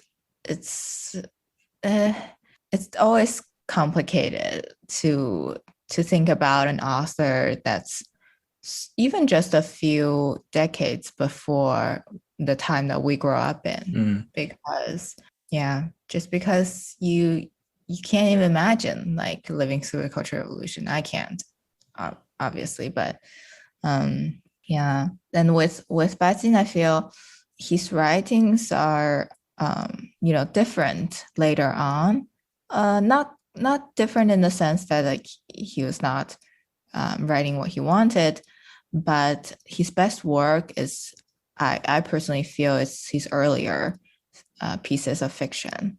So you were asking about if I could suggest a Chinese word of the day. Oh yeah, we can do that now. Yeah. I would just say 家, which is his work, which means family. And if you look really closely to the structure of this letter, this word itself, you see it has a top that looks like a roof, and then underneath that roof is this character that means pig, because that is the character for pig, actually. For it used to be like, right, ancient time, and because in the past, what makes up a family is like a household, and you have farm animals like pig underneath the roof, so it's a house. A lunch and a dinner sort of in the bank there inside the pig. Yeah, exactly. And then his other two famous, is it makes up his trilogy, is besides the family, is also the spring, called Chun, and then autumn, Qiu. And the Chun and Qiu are each a piece of fiction themselves, and together they are a trilogy. And then he has like a few trilogies, which I thought was cool. I'm really bad. I haven't really read through all his like works, but this trilogy should be the one that people would start with if you just want to read like one work of his. Right. Yeah. I realize we've totally abandoned the original sort of structure of questions I set up. So I'll keep us talking about his other books or about this trilogy, which it's interesting. The blurb on this book, which is it's all in, I think it's all in Helvetica. It's very sort of 60s, 70s style English book design. But it mentions that this trilogy, it's translated the English name as Turbulent Stream. I forget how the original Chinese goes, but yeah, the Turbulent Stream trilogy. But if you're reading in English, you'll just have to be stuck with the first book, I think. Sorry, I'm really scatterbrained here. I'm going all over the place, but I want to Oh no. rewind to school because you said you encountered his little mini essays early on in school. But how about Yeah. later on, like as a high school student or university student, or just as an adult? Like, has he cropped up again and again, or is he like a nostalgia trip back to when you were 9 and 10? Mm, so unfortunately, I think Bajin was not considered, even though he is important, but he's not considered a popular writer in a sense. Even in, I think, Chinese universities, you would often learn more about, say, Lu Xun Mm, and even like Ding Ling and all these other writers, because their writings are more, you could dig up more meaning or like philosophy out of it. And Bajin's words are, a lot of times it's kind of plain. You could analyze the characters and say, oh, they are they're the characters are suppressed because of like the feudalism system and all that. mm, But you could get to like some extent, but not more. And there's certainly a disconnect also in the way that he's received outside of China and how he was received inside China. I think in China, he's still quite famous, but then I've never really heard of him outside of, in the literary circles outside of China. mm, Perhaps because his plots are very much like unique to the time and space that, Bazin was in. And obviously, like much Western readers and writers didn't live through and wasn't really interested in like the Cultural Revolution or like Republic China. And so it's hard to kind of get started. And quite honestly, I don't think there's anything wrong with that he is a bit kind of a I guess not neglected, but like overlooked. overlooked, unique writer in the sense outside of China. But I still encourage everyone to give him a read. And just as you said, from that short essay like Hong Kong Night, you could just kind of feel so much sentiments Mm, just reading it and like empathize with him in so many ways. And I think readers from, say, Denmark could also read something out of it. It might not be anything that Bajin would himself have like related or talked about, but this is the magic or the like effect of a good literature. It's like you could feel anything and out of it you could have a way of interpreting it to make it your own story kind of. And Bazin famously, um, when he was talking about how Tolstoy writes, and he thinks that Bazin says, when I was doing the writing, I don't know what my character would say 5 minutes later, and I just kind of follow them. I am this sneaky guy behind them, and I follow whatever they're doing, and then I'm not like Mao Dun or other writers that I write up an outline. My custom, my habit is that I vomit my life experiences and my emotions all the way onto the paper, and I focus on this character's destiny and how they think. And I yeah, and I kind of debunk the old system and what I don't like through these characters. So yeah, I think that's what makes Bajin interesting, probably to the foreign readers. I think Denmark was a good choice for Hong Kong Nights because if you look at the Denmark on a map, a little bit like Hong Kong, it's a peninsula with lots of little islands, just on a much larger Yeah. scale. So maybe Yeah. some Danish people who live on the little islands, or like I could think of my own country, the west coast of Scotland is similar. If you live on those islands, you got to be traveling on boats sometimes, although you probably couldn't fit a mega city onto lots of those islands.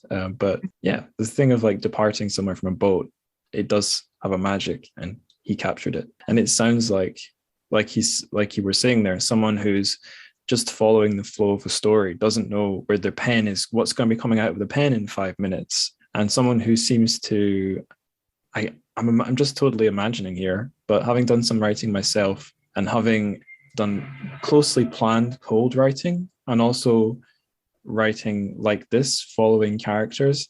When I was doing the style work with a longer form story, following characters, especially younger ones, I got the feeling I wanted to befriend them and that I could feel sympathy for them. And reading family, like I get that feeling that apart from maybe some of the older characters who are just assholes, like the granddad, Gao Ye, or Kao Ye in the book, he seems like he cares about the writers.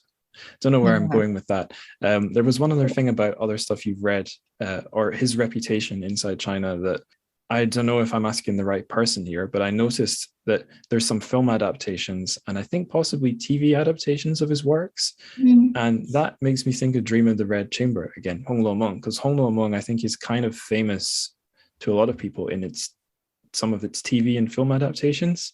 The thing's so friggin' long that like it's almost made for TV in a way, all these little episodes.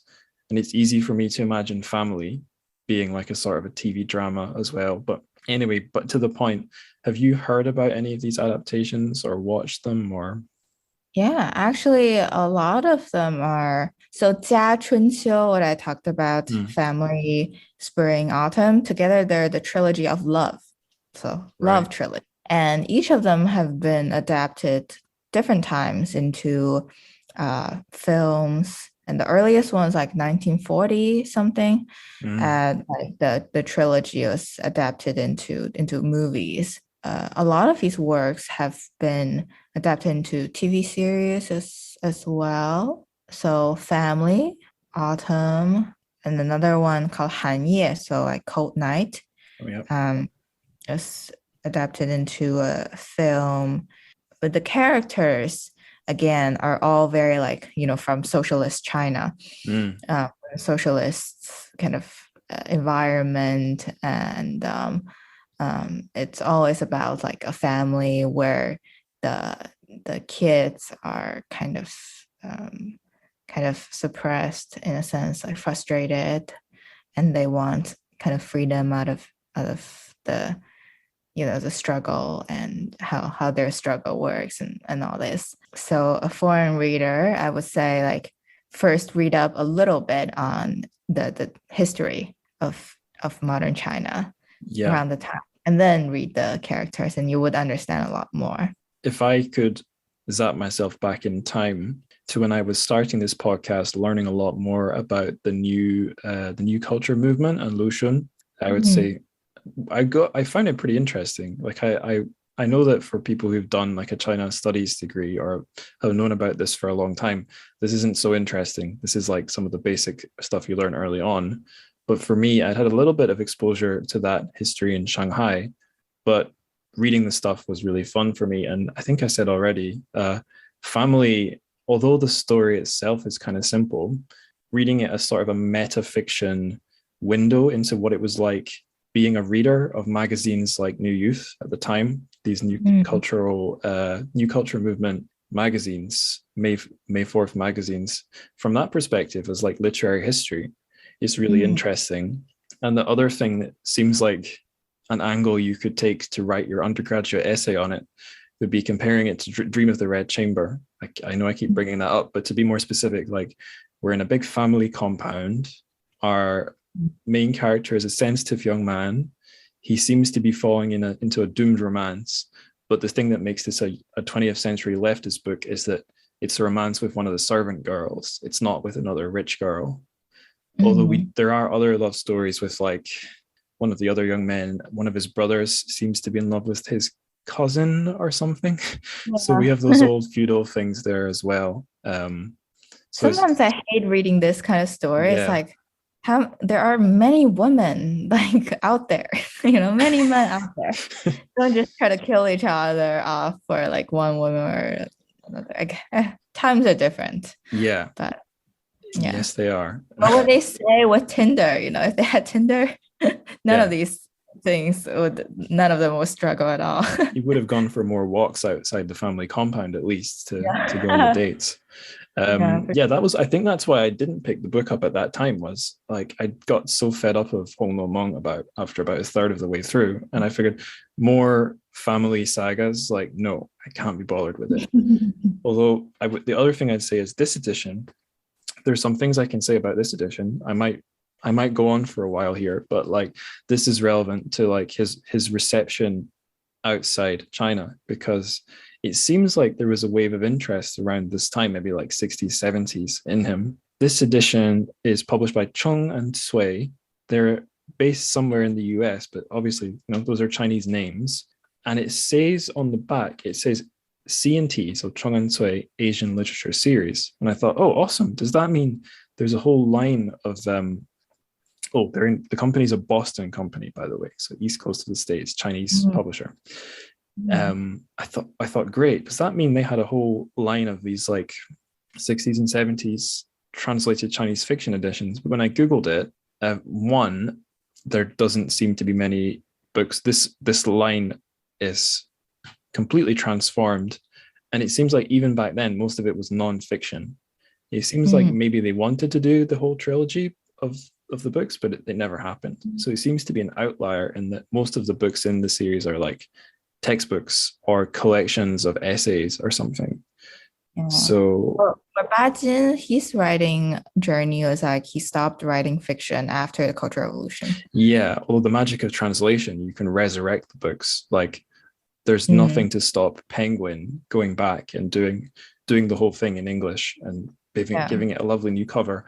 By the way, if any publishers are listening, do it. Just market the guy as a Chinese anarchist. It's an easy sell, really easy pitch. I'd buy it at least. You'd have one customer. So, me too. I would. Yeah. And give it to all my friends. Oh, the one other thing I was going to say about the book and the publication is it's got a really convoluted publication history, and it's reflected in all the intros, because it says on the cover intro by the translator, but actually there is an intro by her. There is a thing right at the start, which is a note from Chung and Sui, who tell you that this translation is not one they commissioned themselves. Sorry, I've confused myself. Olga Lang isn't the translator. Sidney Shapiro is the translator. And Sidney Shapiro was a guy living in the PRC, working for one of the big Beijing presses as a translator. He's like, there is a translation institute in Qingdao dedicated to him. He's like a friend of communist China who stayed there doing all this literary work. So this translation originally came out through, Foreign Languages Press in Beijing. So it's a PRC produced translation, but that edition was like meddled with. Bits were chopped out to like censor it. So most of the translation is from that edition, but then an American edition by a publisher called Anchor Books brought in those deleted parts of the text and retranslated it by a Chinese guy called Lu Kuang-Huan. And then to make it even more complicated, Chung and Sui bought the rights for the book from Anchor Books, and they've all left their own little notes. So there's an intro from Chung and Sui. Beneath that, there's the intro from Foreign Languages Press, which is really funny because it's very sort of uptight and like Mao's China style writing. It's like Bajin was good because he tried to destroy the old society, but he made certain mistakes. Here's what they are, blah blah blah blah blah blah blah. So you have that. Then there's Olga Lang's intro, but then after that there are intros to various editions from Bajin. because he changed the Chinese version a few times. He like improved some of the prose and stuff. It wasn't Mhm. political stuff. He just wanted to make some technical improvements. So there's those. And there's also a dedication from Bajin to his brother. One of his brothers, I think, died young or something. And Mhm. that brother is sort of appears as a character in the book. So, like, just as a piece of crazy publishing history, the intros of this book are something of themselves. They're like an archaeological dig, all these layers built on top of one another. So yeah, I Yeah. sorry for going on so long. No, I mean, I took a book, the history of book kind of class, and history of book is like, along with intellectual history, along with like history of philosophy, and all these like, genres. Like it's like parts of the general like history of ideas kind of categories, and but unfortunately, when I took it at Columbia, I was taught by the librarian at Columbia, and just all the works were the Western Anglophone Western canon, and not a single book was from, say, like not even Scottish. Like I think UK literature, British, yeah, Right, but not Anglo even like Spanish literature or Chinese, let alone like Chinese Japanese literature. or It was just Indian, more like, African, yeah, Russian. none, just very much following, 16th century, like from, the Mm. Bible and Milton, all these, big ones, and which is fine. But if there is like more international kind of way of approaching a history of books, it will be so much more interesting. But Mm. then again, you can't expect the students to be familiar with like Iranian literature if they grew up in, say, like Southern Ohio. Where are they gonna, they've never even seen a Iranian person in their whole life. Yeah, and Americans are famously bad at knowing where other countries are on the map. Yeah. So you have to be like searching for the people who are like highbrow intellectuals who are cosmopolitan at the same time. It's like impossible. But yeah, if that class is more like kind of international, that would be nice. And the thing that studying translated Chinese books turned my attention to was paratext, which is that's the term for everything in a book that's not the story, basically. So the cover, any intros or outros or footnotes, because those become, I think, extra important in translated lit. I think I've talked about that on the show before. I could talk about that for an hour, but I won't. I thought I could move us on to the more light-hearted questions, unless there's anything else you want to get out there. I guess I would again say that if I would direct the readers, the listeners, to the book Jia, Mm. the family. And again, Ba Jin thinks it is his best work. So you should read it. I know you prepared a lot of notes, so I'm sure you're ready for this one. If you could pair any piece of music to Hong Kong Nights, the story that we read, what would it be? So it would be this famous, very famous, she's very famous, Chinese singer Deng Lijun's her singing, and just because the song's name, sorry, I wanted to forget. Let me play it. It's just called Hong Kong Night. So exact same title. Oh, perfect. Play it for like 5 seconds.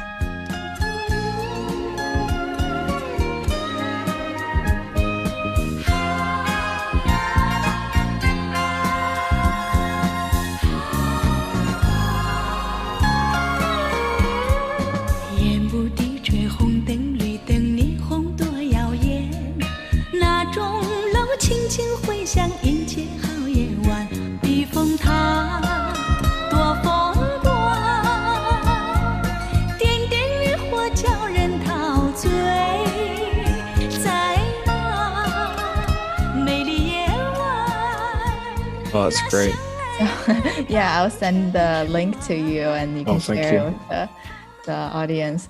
And yeah, Deng Lijun is also very interesting. She's a very interesting character. If you want to search more on her, um, my friend actually at Columbia wrote a whole PhD thesis on her Oh, and her wow. music. So like, at least 150 pages of stuff. Yeah, And aside from the name of the song, what made you pick it? I guess it's also just the lyrics kind of conveys a sense of hopefulness that I see also in Bajin's essay itself. Yeah, but mostly just because I like the song and I like the singer, so I thought, oh, good to share her with the world. And she is quite a phenomenon. If we were to talk about how important she is, Deng Lijun, to like the to China, it'd be at the same level of Bajin's like status in like literary history. Okay, it's a perfect match. Okay, man. The song I've chosen, it's kind of just a song I really want to find any excuse to push. That I was listening to around the time I was writing the questions for this interview we've just had. But I think in the context of talking about Bajin's life, the hardship he faced, and the fact, he's passed into the next place, whatever it might be, not that long ago, just 2005. I think this song is quite poetic. It might make me sad again, but this is a beautiful song or track. It's called Hieroglyph. It's by a progressive metal band, although it doesn't sound like metal at all, called Cynic. And I'd like to play the whole thing. I think that would get a bit awkward. It is short, but I won't inflict the whole thing on you, Tianqi. But I will read the lyrics because it's just 6 lines, and I'll try and mimic the vocalist. It's not the band singer that reads this. They've got a woman reading it a bit like a piece of spoken word. Mm-hmm. So I will try and mimic her a little bit, but I won't overdo it because it would be really cheesy. But it goes something like this. He's been blown to all corners of the universe. His eyes go back into eternity. His mouth an endless black hole. Everything rushing into freedom. No walls, no specific personality. His whole being an explosion into infinity. So some of that's not really relevant to Bajin, but I think some of it really is. And I think it's all captures Hong Kong nights, or a lot of it captures Hong Kong nights. And I was going to say earlier, when we were talking about the attitude to life Bajin had as a young man, you might think he was going to be the kind of guy who would burn bright and then, live too much, too fast, too quick, die young kind of a guy. But no, he made it to 105. And even if he did burn out, like, he kept going. It's kind of beautiful. But anyway, I'll stop rambling on, and I'll play a little bit of this song down through the microphone for you. It's a very cool cover of the yeah song. Yeah, because it's hard to tell what it is. It looks like a cell, the inside of a cell. This looks like one of those like very what do you call, very niche band. Kind of, yeah. They're weird as well. They had an album in the 90s, and then they vanished until like the late mid 2000s. And they're very peculiar for a metal band. 2 of the 4 members, I think, were gay men. It's not common in metal, I don't think.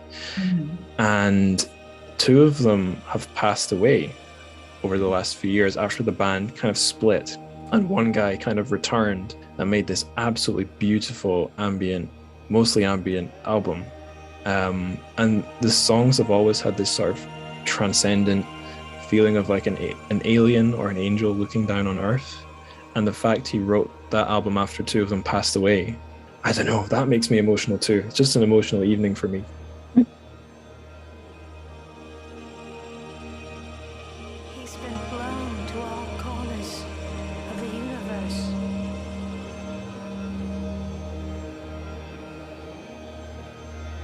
His eyes go back to eternity.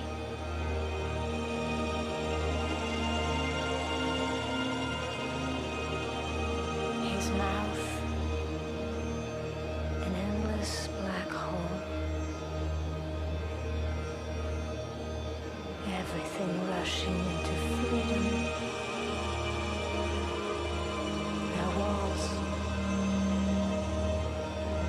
specific personality.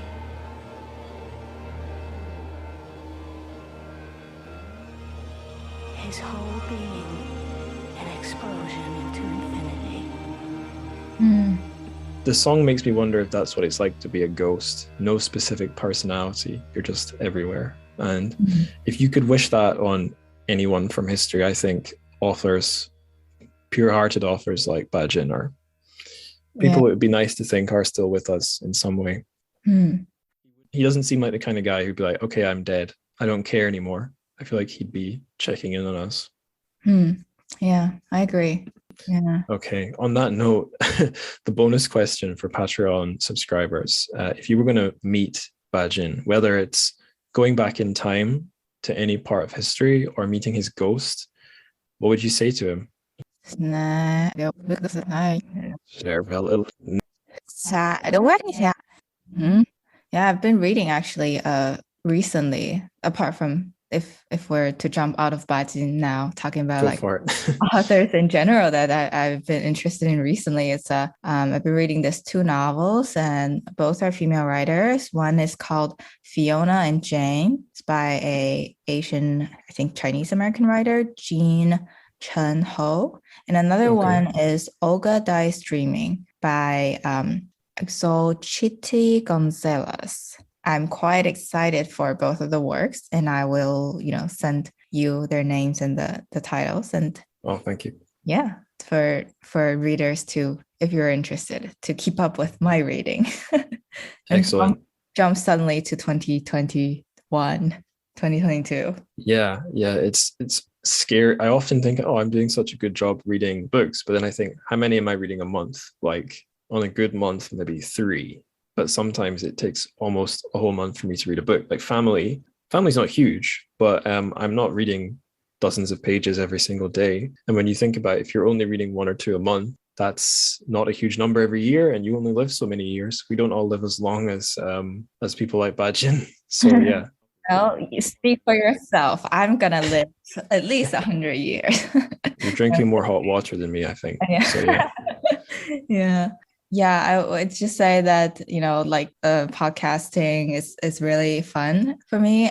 But when I go back to like the 18th century and talk about like this and that classical Chinese tale, at the same time, I keep reminding myself, like, I live in 2022, and these are the books that are debut novels from these, excellent writers, young writers, just 20 something, 30 something. And this is like what got published last week. Like, kind of keeping those two realities both in my like reading list. So it's very important to keep reminding yourself like where you are. Totally. It's disorienting times, to say the least. Exactly. With COVID. Time is still playing tricks on us all, I think. I'll rattle off my recommended reading / books I'm reading right now. So obviously the one I'm reading right now is a Bajin book, but 2 relevant books I've read recently have been nonfiction. I think these are books Bajin would want you all to read. They're both sort of like brief introductions to topics from series. When publishers do these little compact series of books all in the same format. Yeah. One's from Oxford University Press. They have these series called An Introduction to Blah Blah. I've got 3 of them, 2 in print, 1 is an ebook. The 2 I've got in print are Chinese Lit and typography, but this one is I didn't know they have the Chinese Lit one. Oh yeah, it's by Sabina Knight, who's a listener of the show and very active on Twitter. It's a pretty good little book, although you've got a degree in this stuff, so it might just be a refresher for you rather than any grand revelations. But yeah, anyway, the Meaning of Life one, it's a very philosophical sort of topic, obviously, but also the question of meaning of life is not a hard technical philosophical question. It's one philosophers are often making fun of as much as they're taking seriously. And the writer Terry Eagleton treats it very playfully, which strikes me as a sort of a Bajin style, like a little bit of a light, friendly approach. But Terry Eagleton is a Marxist, so he's from that sort of radical lefty tradition, and that perspective is in the writing as well. And it's a fun read. It's quite funny. Terry Eagleton's a bit of a prankster, so for that mischievous spirit, that mischievous leftist literary writing, you all could pick that up if that interests you. And the other one is also, it's not written strictly from a lefty perspective, but it's Social Class in the 21st Century, an introduction, and it's a Pelican book, which are a non-fiction branch of Penguin that handles kind of like difficult or serious non-fiction factual books. And it's mostly looking at class as it appears, class and inequality as they appear in the UK in the 21st century. And it was a really good eye-opener, and it caused some introspection in me, because although I'm not from the elite of Scotland, the elite of the elite in Scotland or England, it did make me reflect on privileges I've had in life and the way they manifest in like cultural tastes. Like me, the child of a doctor, having a literature podcast, it's not that surprising really. But like Ba Jin, I think it's something I've always been self-aware of, but the book made me more self-aware of that. But also it's a reminder that Ba Jin wasn't a guy looking 100 years back in the past like we're doing right now. He was thinking and writing about social problems in his own country, in his own time. And I find like looking for political topics online or in real life in the media, everything, it's like America has a great big magnet over it, especially on the internet.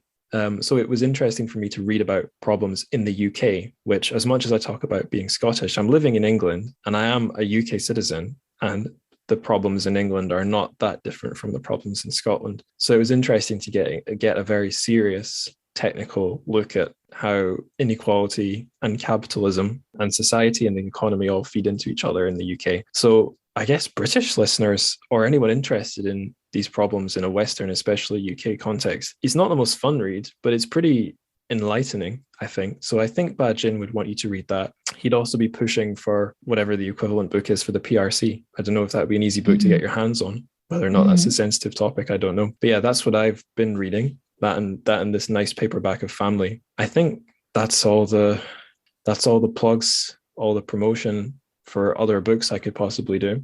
I would do more Ba Jin stuff, but aside from there's a Ba Jin resource for people who want to read some of his stuff in English. It's a little anarchist, an individual, because anarchists don't form groups. Some guy has made a little anarchist library online, which has the link to this translation of Hong Kong Nights that we read, and it has some of the essays I mentioned as well. So I'll put that link in the show notes. But yeah, it's a good thing about anarchists is they're quite happy to put stuff online for free for people to read, because that's what they believe in, open access. So yeah, that's all for me. Tianqi, is there anything else at all that you want to say? I would shamelessly plug my podcast again, because the last episode I did was on this Chinese feminist author, and she happens to be an anarchist as well.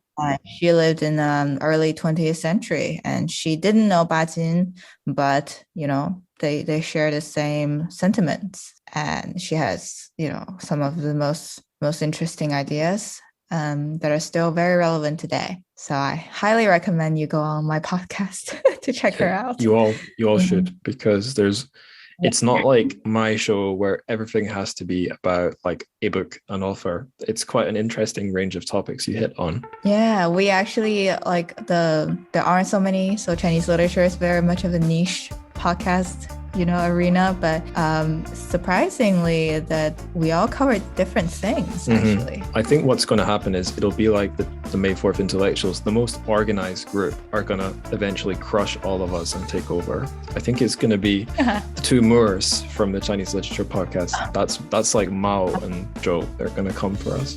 They do have a PhD. Yeah. So. But no, all the shows out there are good. And you should all definitely listen to Tianqi's. Thank you. And thank you so much again for having me. Yeah. Thanks for coming back on. I'm glad that we could talk about such a fun author and such a fun little story. It was. Yeah, we should do another mega podcast with the two Moors and other people. Yes. Well, just wait till I think when it gets to 100, I have to do the same again, but make it more of a party. Yeah. Sounds good. All right, we are nearing the end of the episode now. So thank you again to Tianqi for coming on. What a fantastic chat that was.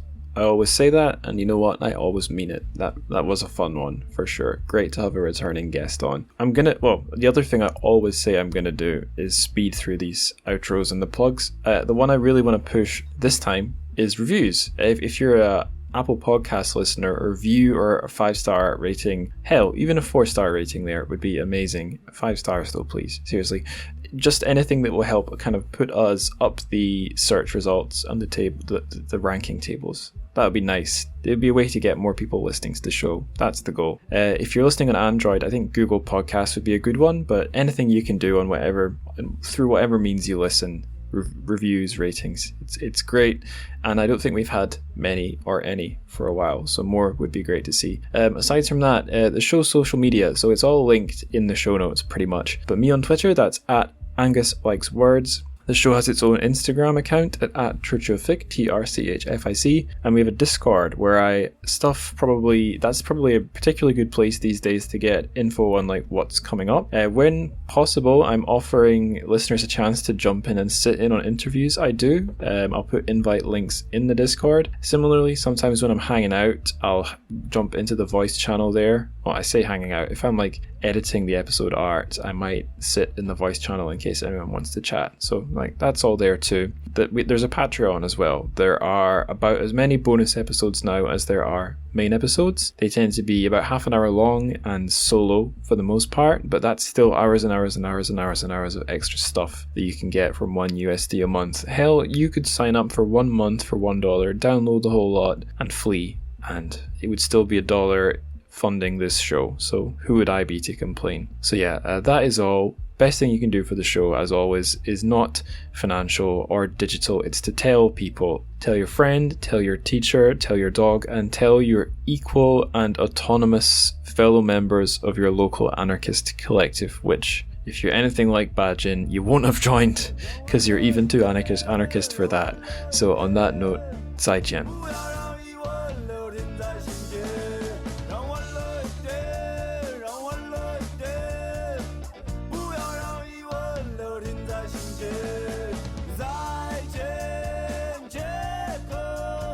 再见，我开了牙科。